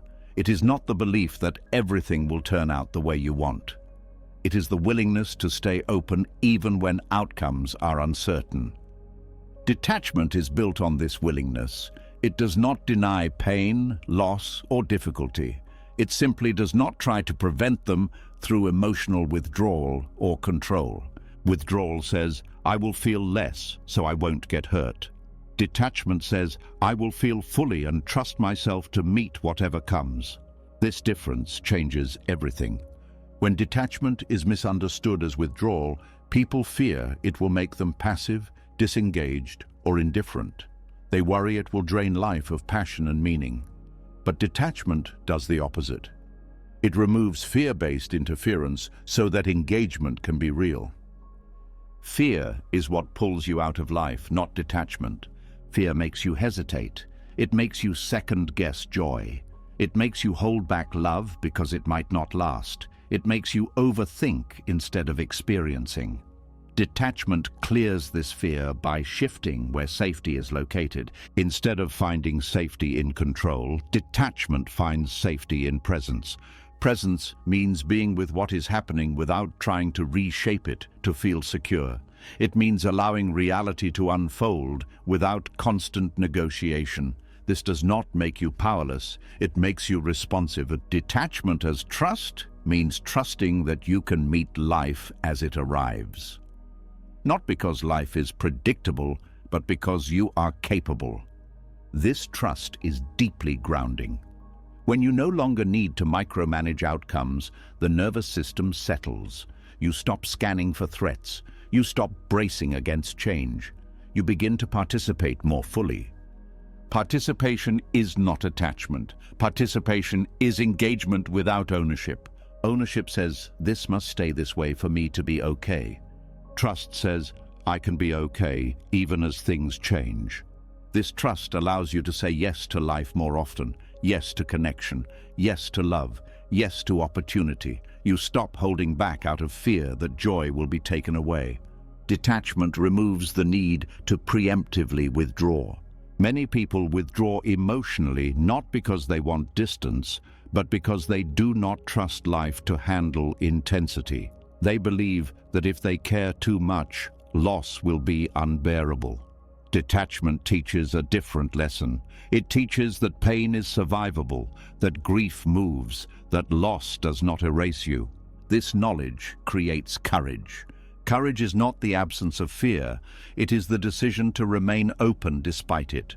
Detachment supports this decision by removing the belief that openness requires guarantees. Trusting life does not mean expecting it to be kind. It means accepting that it will be real. Sometimes gentle, sometimes harsh, sometimes beautiful, sometimes devastating. Detachment allows all of this without collapsing. Withdrawal avoids the harshness by shrinking life. Detachment meets harshness without shrinking. This is why detached people often appear calm in chaos, not because they are disengaged, but because they are not fighting reality. They respond instead of resisting. Resistance drains energy. Trust restores it. When you resist reality, you are constantly at war with what is. When you trust reality, you work with it, even when it hurts. Detachment also reframes uncertainty. Uncertainty is usually experienced as danger.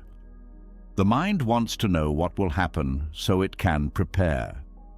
Detachment accepts that preparation has limits. It replaces prediction with presence. Presence is stabilizing because it is grounded in what is actually happening, not what might happen. Trusting life also means trusting timing. You stop forcing clarity before it arrives. You stop demanding answers before questions have matured. You allow understanding to unfold gradually. This patience is not laziness. It is respect for complexity. Life rarely reveals itself all at once. Detachment allows you to move step by step without demanding the entire map. Withdrawal waits for certainty before engaging. Detachment engages without certainty. This engagement deepens experience. You notice more, you feel more, you learn more, because you are not standing at a distance trying to stay safe. Trust in life also means trusting change. Change no longer feels like betrayal. It feels like movement. Even when change is painful, it is recognized as part of a larger process. This recognition does not remove grief. It removes shock. Shock comes from expectation. Detachment softens expectation so that change can be met with steadiness. Detachment also shifts how you relate to control. Control is often mistaken for responsibility, but many attempts at control are driven by fear of uncertainty, not care. Trust allows responsibility without control. You do what you can, then you let go. This letting go is not neglect. It is realism. When you trust life, you stop overextending yourself emotionally. You stop trying to manage everything. You stop believing that your vigilance is what keeps things together. This releases enormous pressure. Pressure often masquerades as dedication, but dedication rooted in fear becomes exhausting. Detachment replaces fear-based dedication with presence-based commitment. Commitment becomes cleaner. You show up fully without gripping outcomes. Trust in life also affects how you relate to effort. You still try, you still care, you still invest, but you are no longer trying to guarantee results. You accept that effort and outcome are not always aligned. This acceptance prevents burnout. Burnout often comes from believing that if you try hard enough, you can control everything. Detachment frees you from this impossible standard. Trust also deepens gratitude. When you accept impermanence, you appreciate what is here without demanding it stay.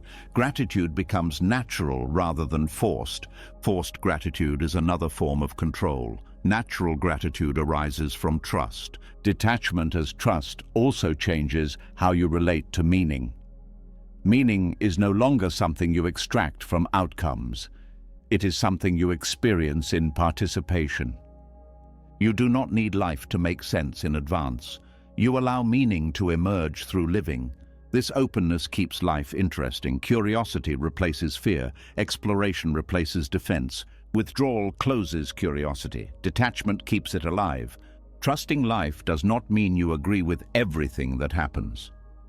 It means you stop arguing with reality after it has already arrived. This stops unnecessary suffering. Pain is inevitable. Suffering is prolonged by resistance. Detachment removes resistance not by numbing, but by acceptance. Acceptance is often misunderstood as resignation, but resignation gives up. Acceptance stays present. Detachment as trust stays present. This presence allows you to respond wisely instead of reactively. You choose actions based on values rather than fear. You speak truth without needing to control response. You love without demanding certainty. Trust also strengthens resilience. When difficulties arise, you do not interpret them as personal failure or cosmic injustice. You see them as part of the unfolding. This perspective does not minimize pain. It contextualizes it. Context reduces despair. Despair comes from believing that pain should not exist. Trust accepts that pain exists and still chooses to engage. Detachment also dissolves the illusion that life owes you stability. When this illusion fades, disappointment loses power.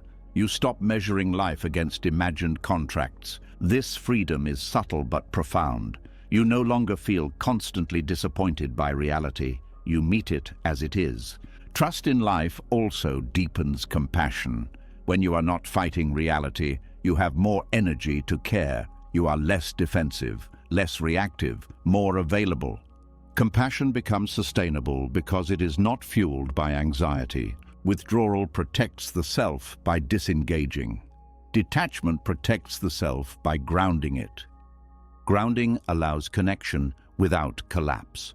This is why detachment is an act of faith, not faith in a specific outcome, but faith in your capacity to meet life. It is faith that you do not need to shrink to survive, that you do not need to control to be safe, that you do not need certainty to live fully. This faith is not loud. It does not announce itself. It shows up as calm willingness, as quiet openness, as steady engagement. You continue loving even though you know it may end. You continue caring even though you know it may hurt. You continue participating even though you know nothing is guaranteed. This is not recklessness. It is courage informed by truth. Detachment does not pull you out of life. It pulls fear out of the driver's seat. With fear removed, life feels closer, not farther away. You are no longer watching from the sidelines. You are in it. Trusting life does not mean trusting that everything will be easy. It means trusting that whatever comes, you can respond with presence rather than panic. That trust is freedom. Freedom not from pain, but from the constant attempt to avoid it. Freedom not from loss, but from the fear that loss will destroy you. Freedom not from love, but from the need to control it. This is detachment as trust, and from this trust, life opens rather than closes. You are no longer retreating. You are finally stepping forward. When trust replaces fear, love begins to feel more open and alive. You stop pulling away from life, and you stop gripping it too tightly. Yet even in this openness, another hidden pattern can quietly remain. It does not announce itself as fear or insecurity. It feels reasonable, fair, even loving. It is the belief that giving creates entitlement. That care should be returned in kind. That effort should guarantee response. This is where clinging turns love into something else without being noticed. There is a moment in many relationships when disappointment appears, not because love is gone, but because an unspoken deal has been broken. You gave time, you gave patience, you gave loyalty. And somewhere inside, a quiet voice says, "After all that, you should give me this." This voice is rarely acknowledged. It hides beneath kindness, but it shapes expectation. This is how love slowly becomes transactional. Transactions are not always about money or favors. Emotional transactions are subtler. They involve energy, attention, sacrifice, and presence. They sound like generosity on the surface, but underneath, they carry a condition. I give so that you will stay. I give so that you will choose me. I give so that I will feel secure. The moment love becomes a strategy, it stops being free. Clinging fuels this transformation. When you cling, you are not just holding on to a person, you are holding on to an outcome. You want something to come back to you. Validation, loyalty, priority, certainty. The giving is no longer an expression, it is an investment. Investments expect returns. This expectation may not be conscious. In fact, many people are surprised when resentment appears. They believe they were giving freely. But resentment does not come from nowhere. It comes from unmet expectation. It reveals that love was carrying a hidden bargain. I did this for you. I was there when no one else was. I sacrificed so much. These statements are not lies, they are facts.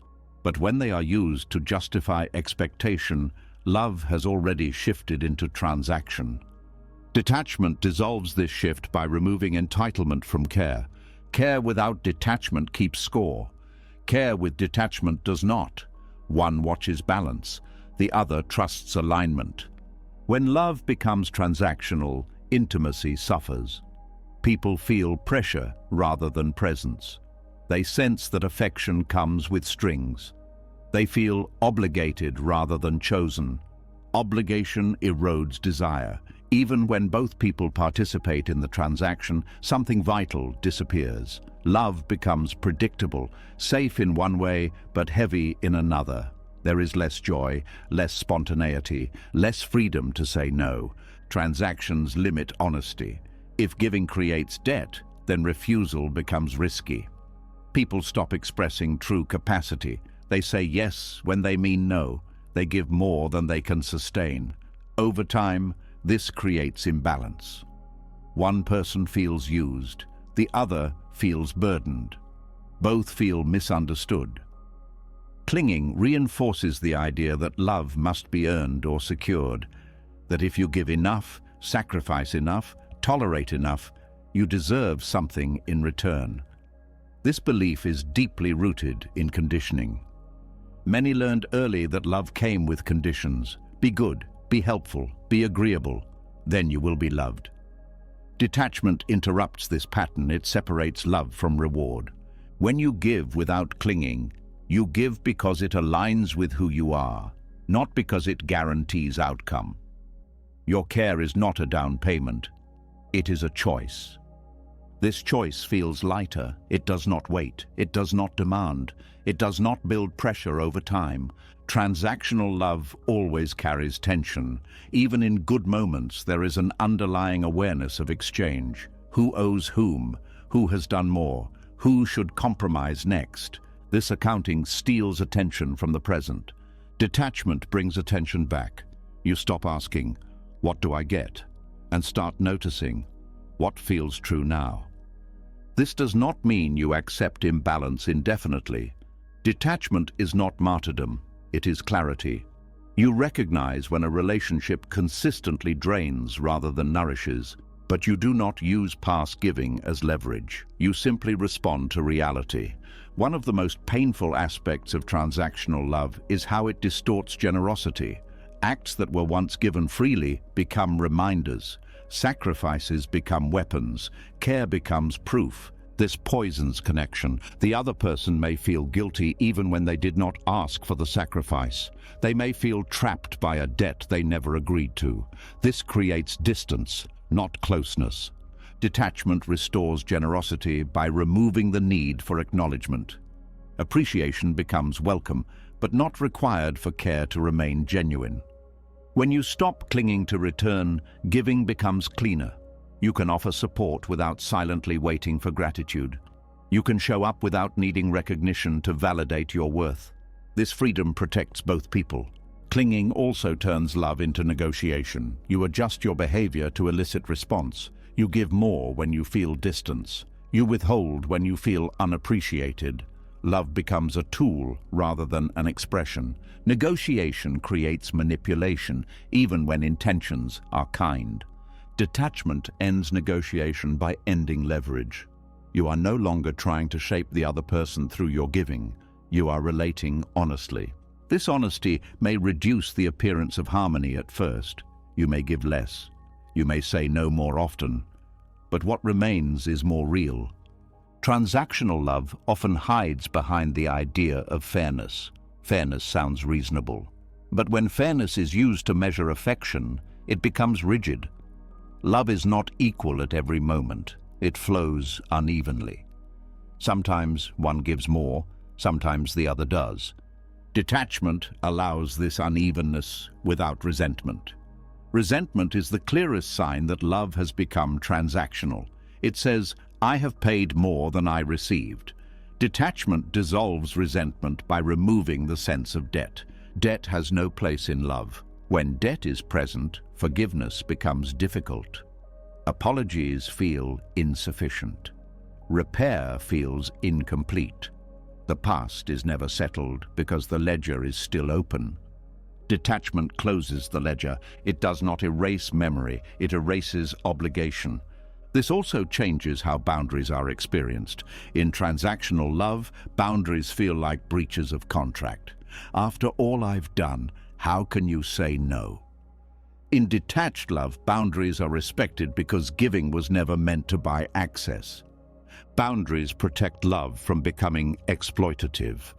Detachment allows you to notice when you are giving to avoid loss. This is one of the most common hidden bargains. I will keep giving so you don't leave. I will keep accommodating so you don't change. I will keep sacrificing so I don't feel alone. This giving is not free. It is fear-driven. Fear-driven giving always leads to exhaustion. Detachment allows fear to be seen without obeying it. You can give from fullness rather than anxiety. You can stop overextending to secure attachment. This restores dignity to love. Transactional love also distorts self-worth. When you tie your value to how much you give, you become dependent on response. Praise inflates. Indifference deflates. Detachment separates worth from output. You are valuable regardless of how much you provide. This realization changes how you love. You stop using love to prove yourself. You stop trying to earn a place. You belong to yourself first. From this place, love becomes an offering rather than a performance.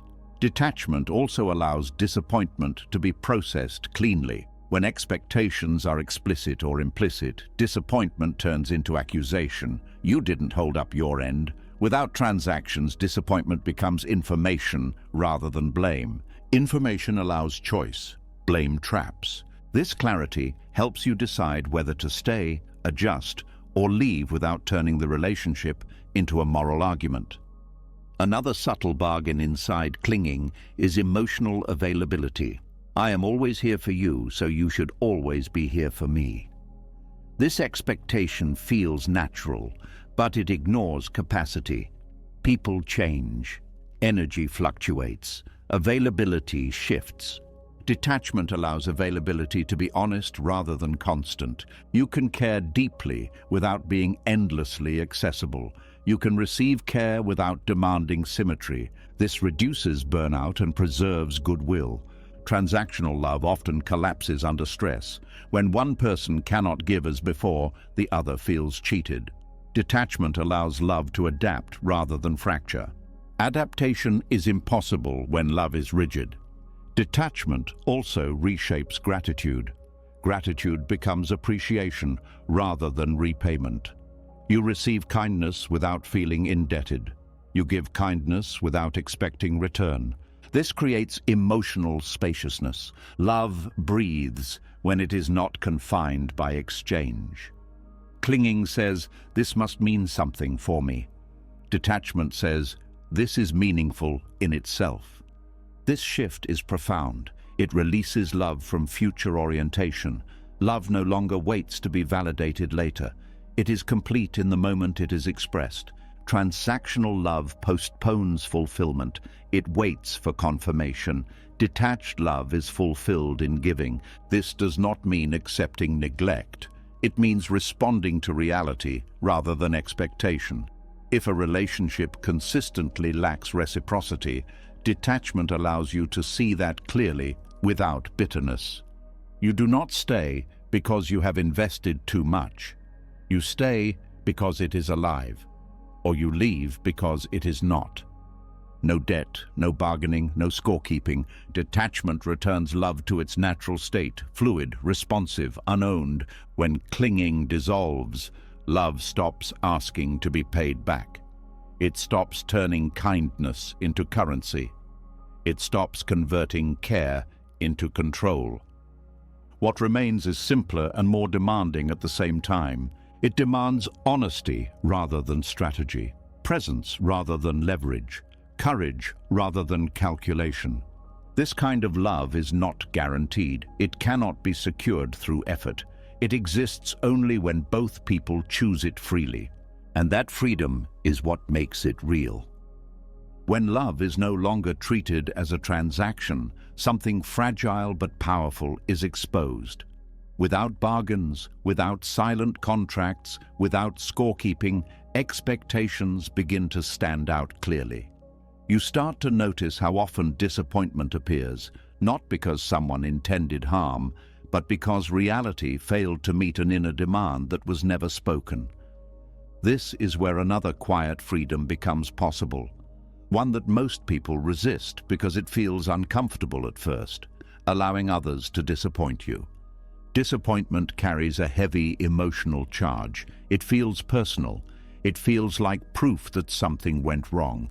But disappointment is not created by another person's behavior alone. It is created in the space between expectation and reality. When expectation is rigid, disappointment is inevitable. When expectation loosens, disappointment loses its power. Most people do not realize how much of their emotional life is shaped by expectation.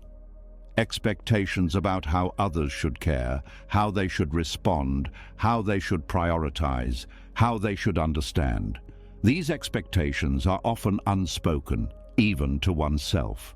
They feel natural, reasonable, and justified. And because they feel justified, disappointment feels justified too. Detachment does not deny disappointment. It neutralizes it by addressing its source. Allowing others to disappoint you does not mean tolerating harm or disrespect. It means releasing the belief that others are responsible for fulfilling your internal picture of how love should look. This release is deeply liberating because it removes the constant friction between what is and what you hoped would be. Disappointment often arises from emotional projection. You project your values, your capacity, your timing, your emotional language onto another person. You assume that care will be expressed in similar ways. When it is not, the gap feels like neglect. But the gap is often difference, not absence. Detachment allows this difference to exist without turning it into a verdict. You stop interpreting unmet expectation as betrayal. You stop personalizing limits. You stop demanding that others mirror your inner world. This does not mean suppressing feelings. It means understanding where they come from. Disappointment is a signal. It points directly to expectation. When you feel disappointed, there is an opportunity to ask a simple but powerful question. What did I expect that was not promised? This question shifts attention away from blame and toward awareness. Awareness dissolves resentment. Resentment is disappointment that has not been examined. It lingers because it feels justified. But resentment quietly poisons love. It changes tone. It alters perception. It builds walls where bridges once stood. Allowing disappointment without resentment requires detachment. You feel the letdown, but you do not attach a story of failure or injustice to it. You let the feeling move through without turning it into identity or accusation. This is not easy. The ego wants explanation. It wants meaning. It wants accountability. But not all disappointments require resolution. Some require acceptance. Acceptance does not mean approval. It means acknowledging reality without resistance. When you allow others to disappoint you, you stop needing them to be different in order for you to be okay. This removes pressure from the relationship, pressure that often causes more disappointment. People often disappoint because they are human, limited, preoccupied, unaware. Expecting consistency beyond capacity sets relationships up for repeated friction. Detachment aligns expectation with reality. Reality is imperfect. Reality is uneven. Reality is unpredictable. Detachment does not try to improve reality by force. It relates to it honestly. Allowing disappointment also frees others from emotional performance. When people sense they must meet expectations to avoid your disappointment, they may begin to hide, overpromise, or withdraw. Authenticity suffers. When disappointment is allowed without punishment, people feel safer. They can be honest about limits. They can say no. They can fail without fear of losing connection. This safety deepens trust far more than unmet expectations ever could. Detachment also transforms how you communicate needs. Instead of assuming and then resenting, you can express clearly. You can ask rather than expect. You can negotiate rather than demand. Even when needs are not met, clarity reduces confusion. Disappointment becomes simpler. It does not spiral into meaning. Meaning-making is what intensifies disappointment. If they cared, they would. This sentence reveals expectation masquerading as truth. Detachment gently removes this mask. Caring does not always look the way you imagine, and sometimes, even when care exists, capacity does not. Allowing disappointment also protects you from self-abandonment. Many people respond to disappointment by trying harder. They give more, they explain more, they accommodate more. They hope that if they adjust enough, disappointment will disappear. But this strategy only deepens imbalance. Detachment allows you to feel disappointed without turning it into overgiving. You stay aligned with yourself even when others fall short. This alignment is self-respect. Self-respect does not require others to behave differently. It requires you to remain honest with yourself.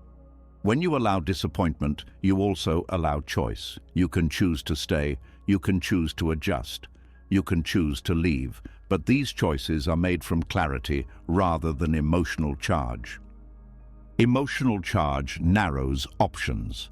Detachment widens them. Disappointment is often tied to fantasy, not always conscious fantasy, but subtle images of how relationships should unfold. These images feel comforting. They promise harmony. But when reality diverges, pain arises. Detachment releases fantasy. It does not destroy hope. It removes illusion. Hope without illusion is grounded. It allows disappointment without collapse. Allowing disappointment also dissolves the need to control.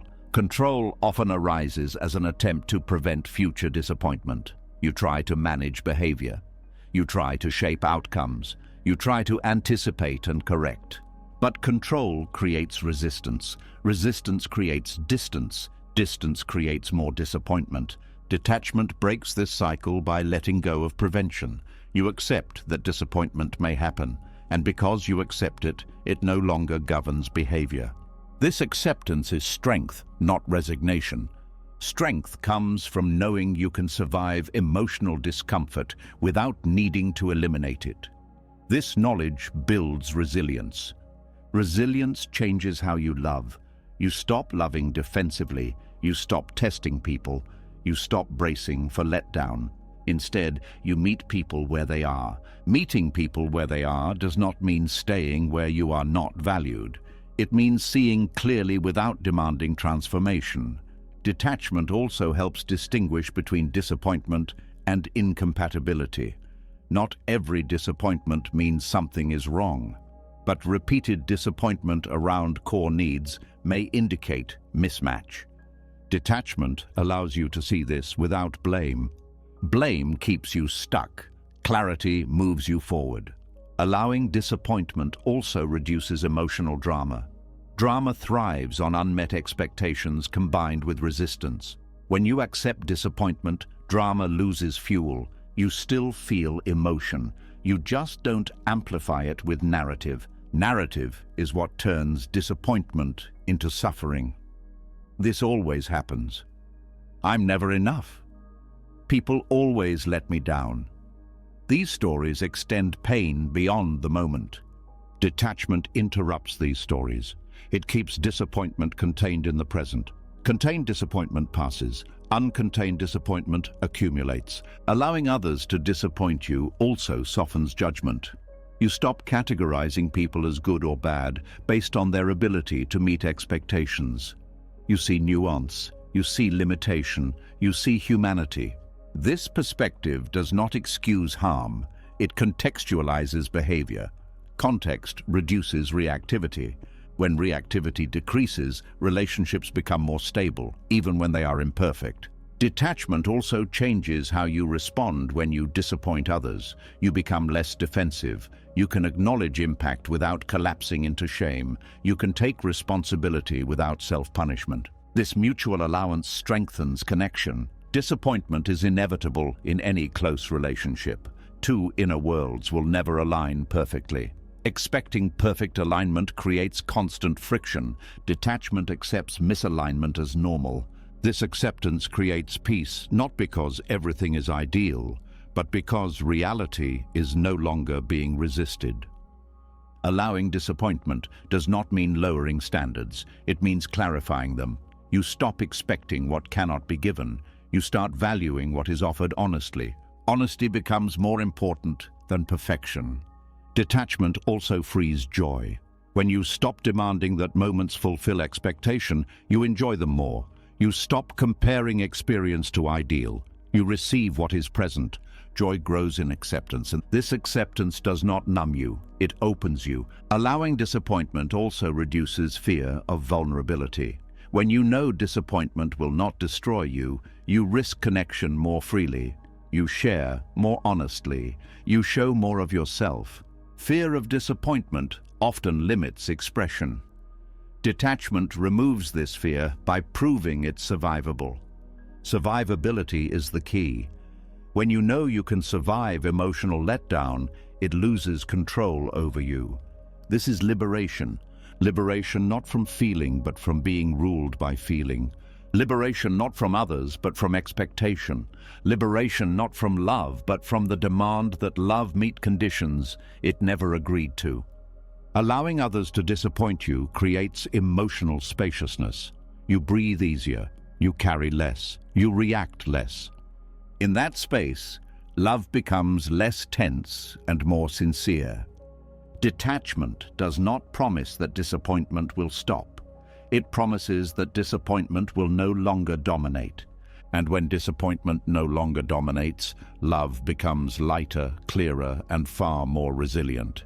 This is the quiet liberation detachment offers. Not control, not certainty, but freedom.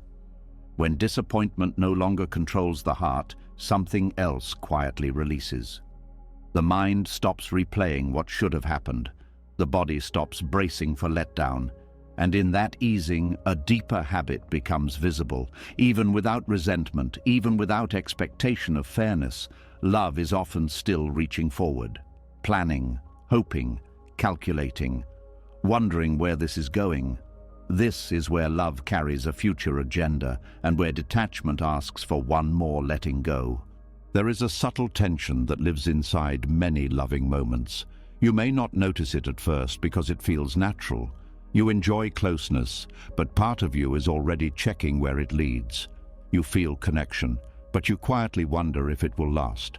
You give affection, but somewhere in the background there is a question about outcome. Will this grow? Will this stay? Will this become what I hope? This future orientation pulls love out of the present. Loving without a future agenda does not mean lacking intention or direction. It means removing negotiation from the act of loving. It means allowing love to be complete now, without using it as a bridge to something else. Most people love conditionally without realizing it. Not in the sense of withholding care, but in the sense of investing love toward a result.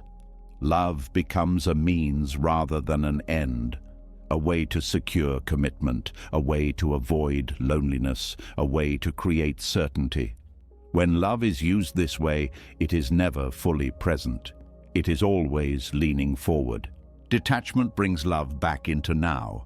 This does not feel dramatic. It feels quieter, less urgent, less charged. You show up fully, but you stop asking love to promise a future.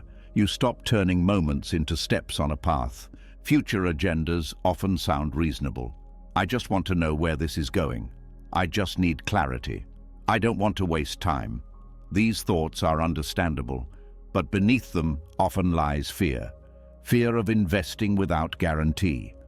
Fear of vulnerability without payoff. Fear of being present without protection. Detachment does not shame this fear. It simply refuses to let fear run love.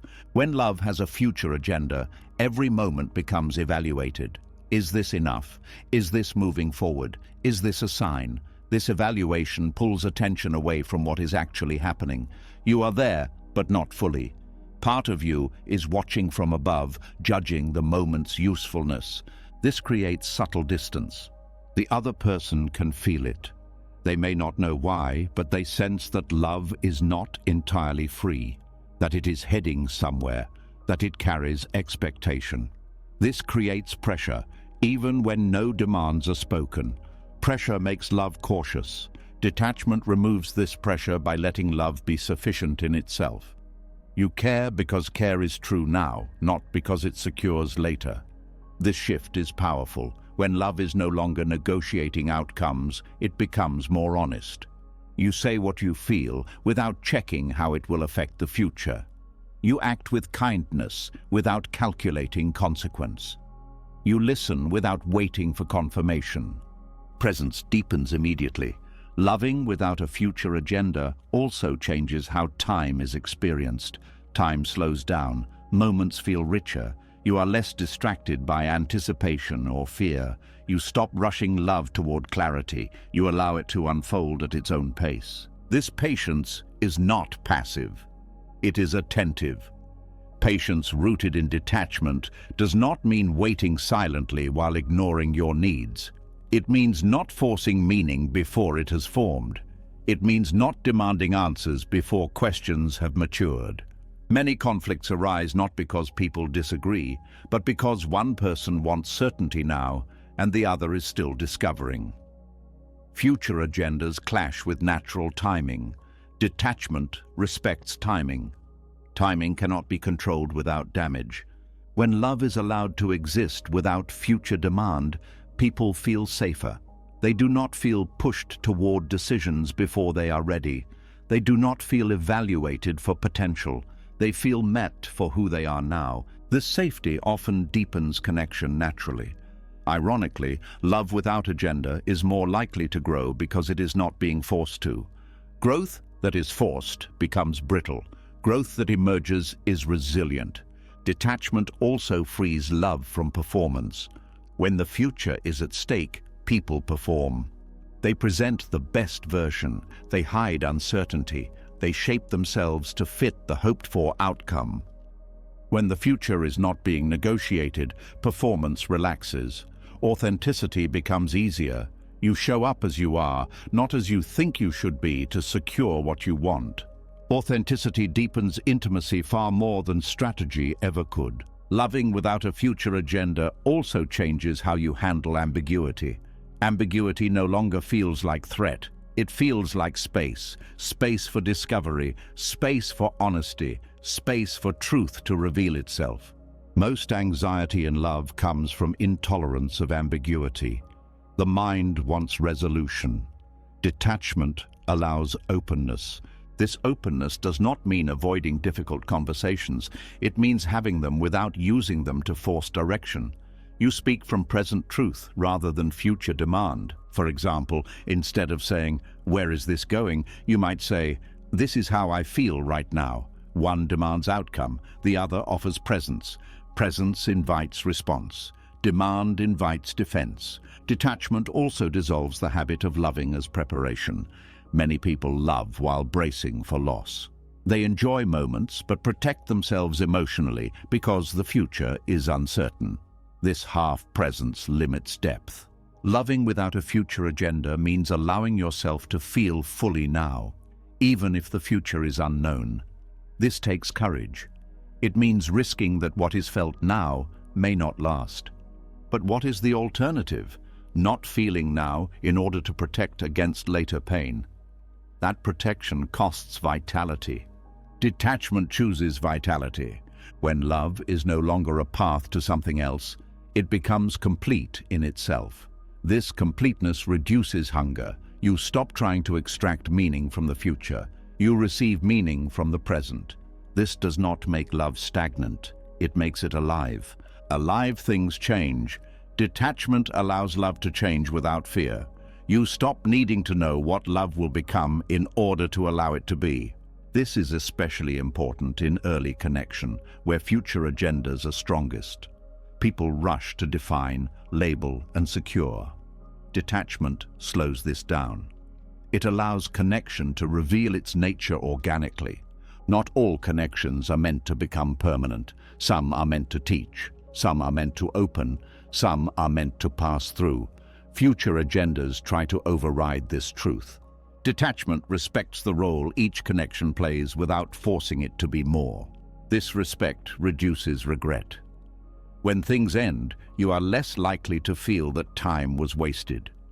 You experienced what was real while it was real. That is not waste.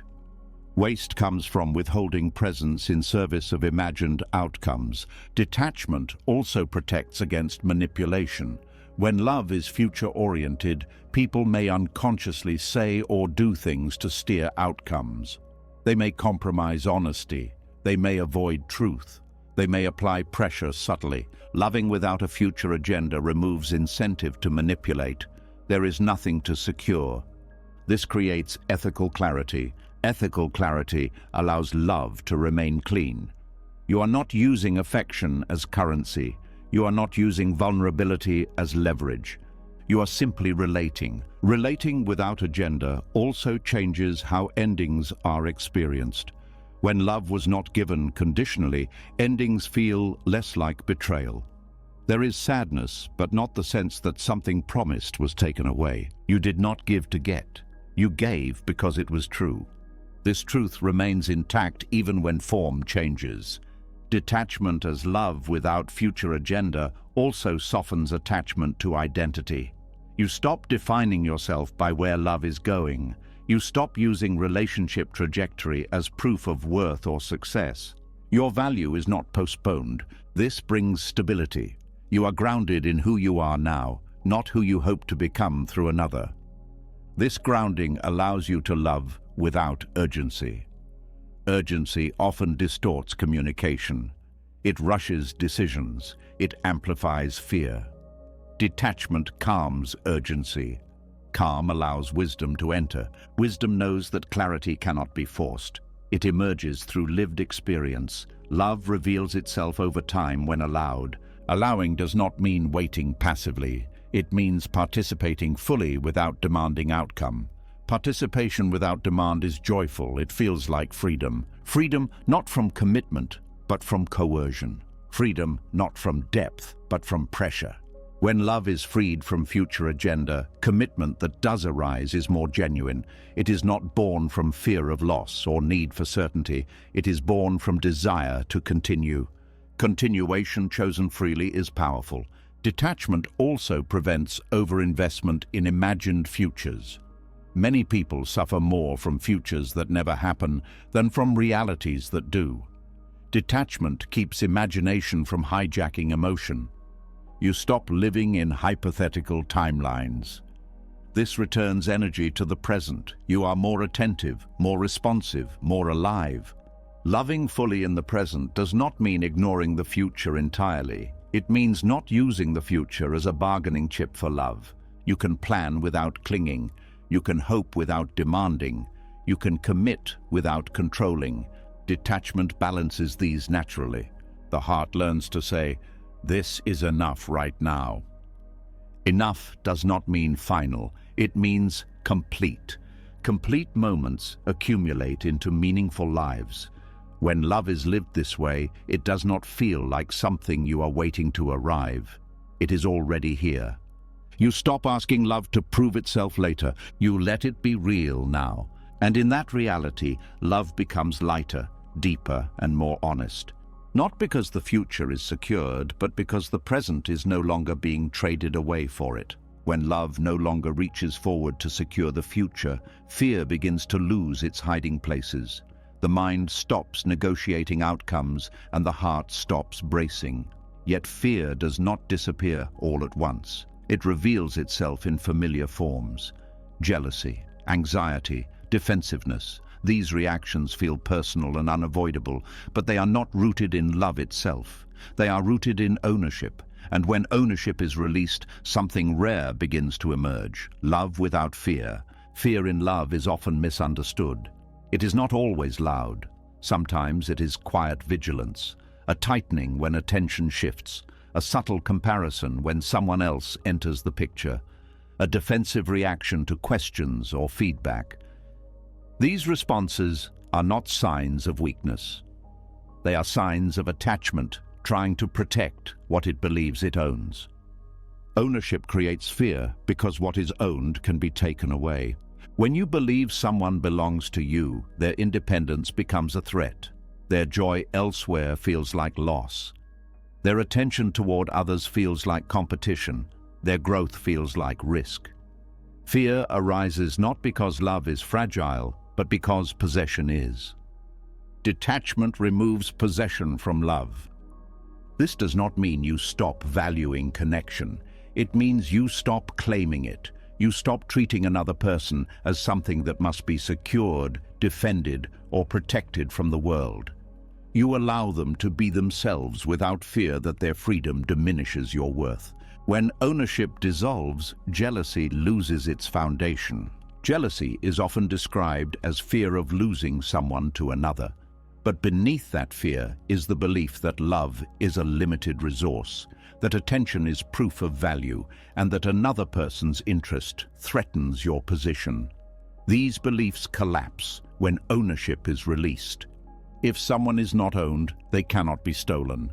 Detachment reframes love as shared experience rather than territory. There is no competition when love is not a claim. There is no rivalry when connection is not possession. This does not mean jealousy never arises.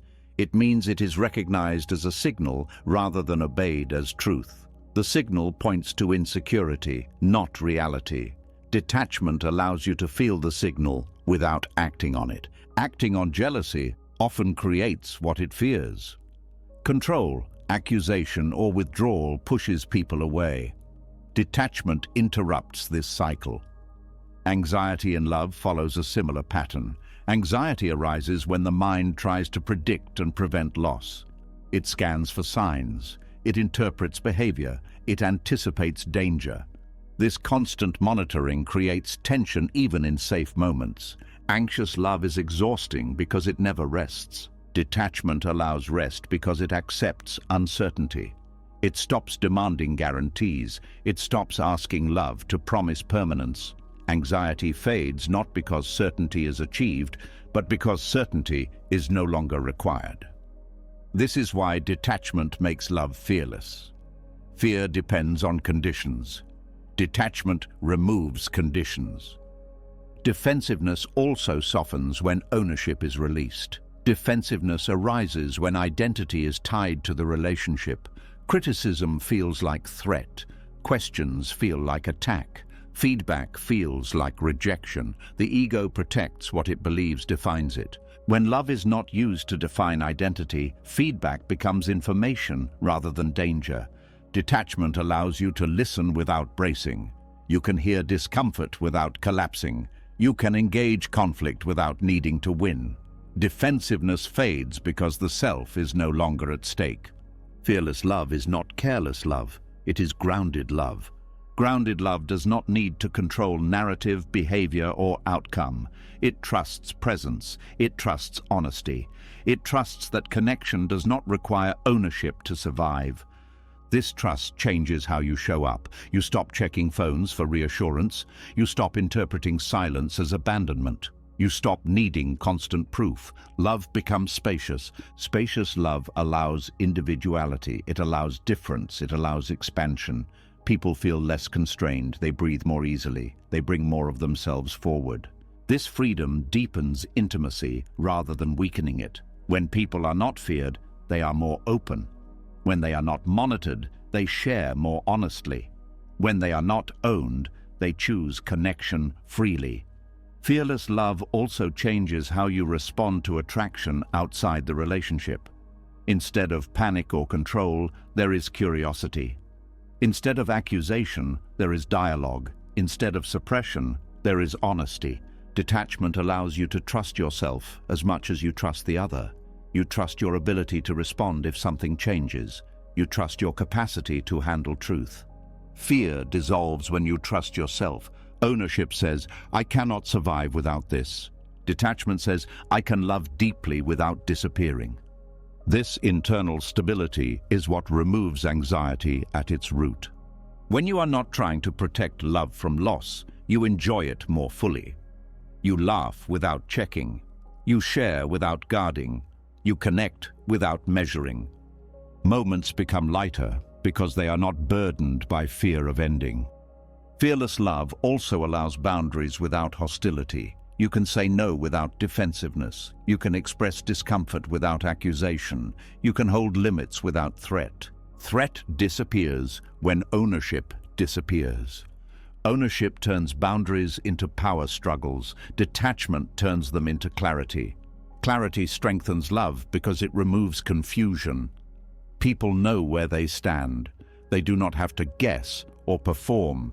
Fear often drives people to hide parts of themselves.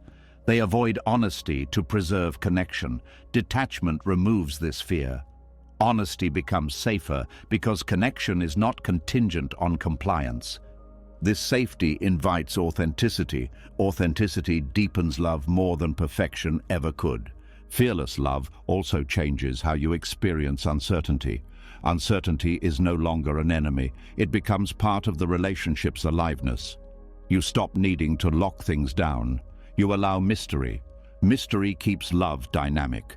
Anxiety tries to eliminate mystery. Detachment respects it. Jealousy, anxiety, and defensiveness all share a common root.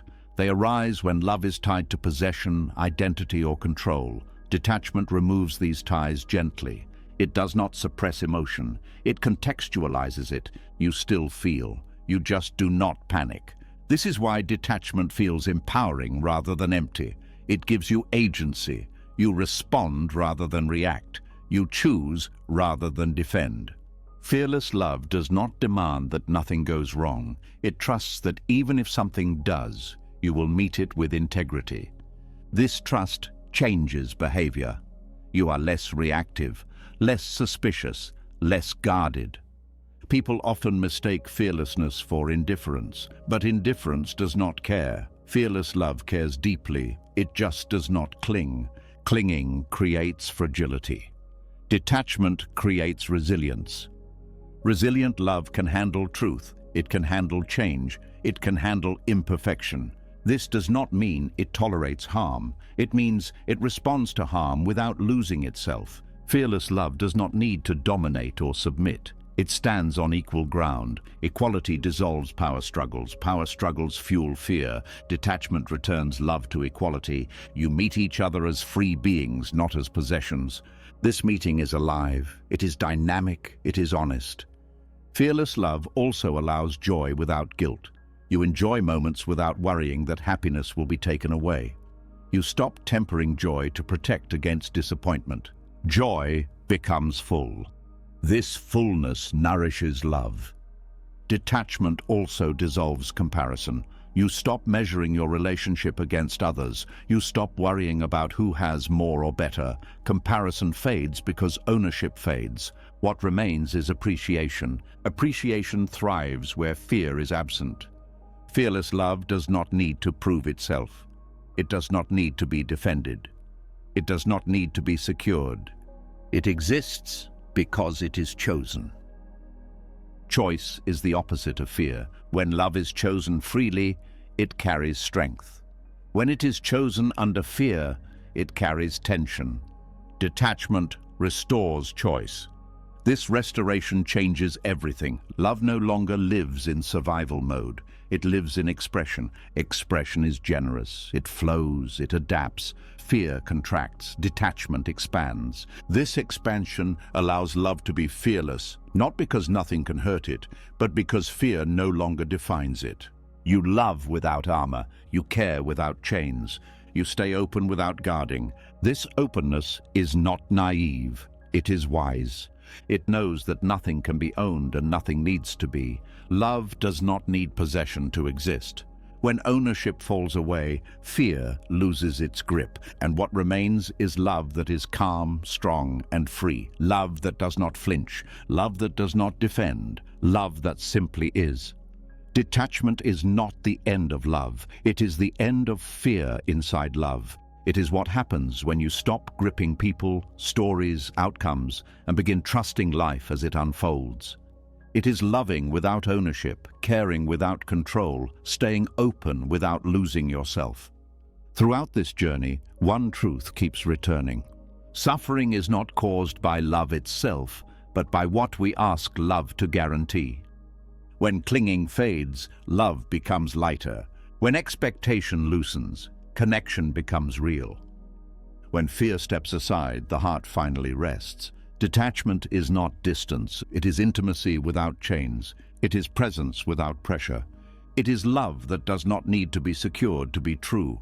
If something in you softened while listening, if a belief quietly shifted, or if you recognized yourself in these teachings, leave a comment and write, I choose freedom.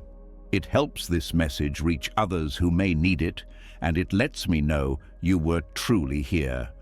And if you want more reflections like this on detachment, inner peace, and living with clarity, subscribe to the channel and turn on notifications. Not to escape life, but to meet it with an open heart.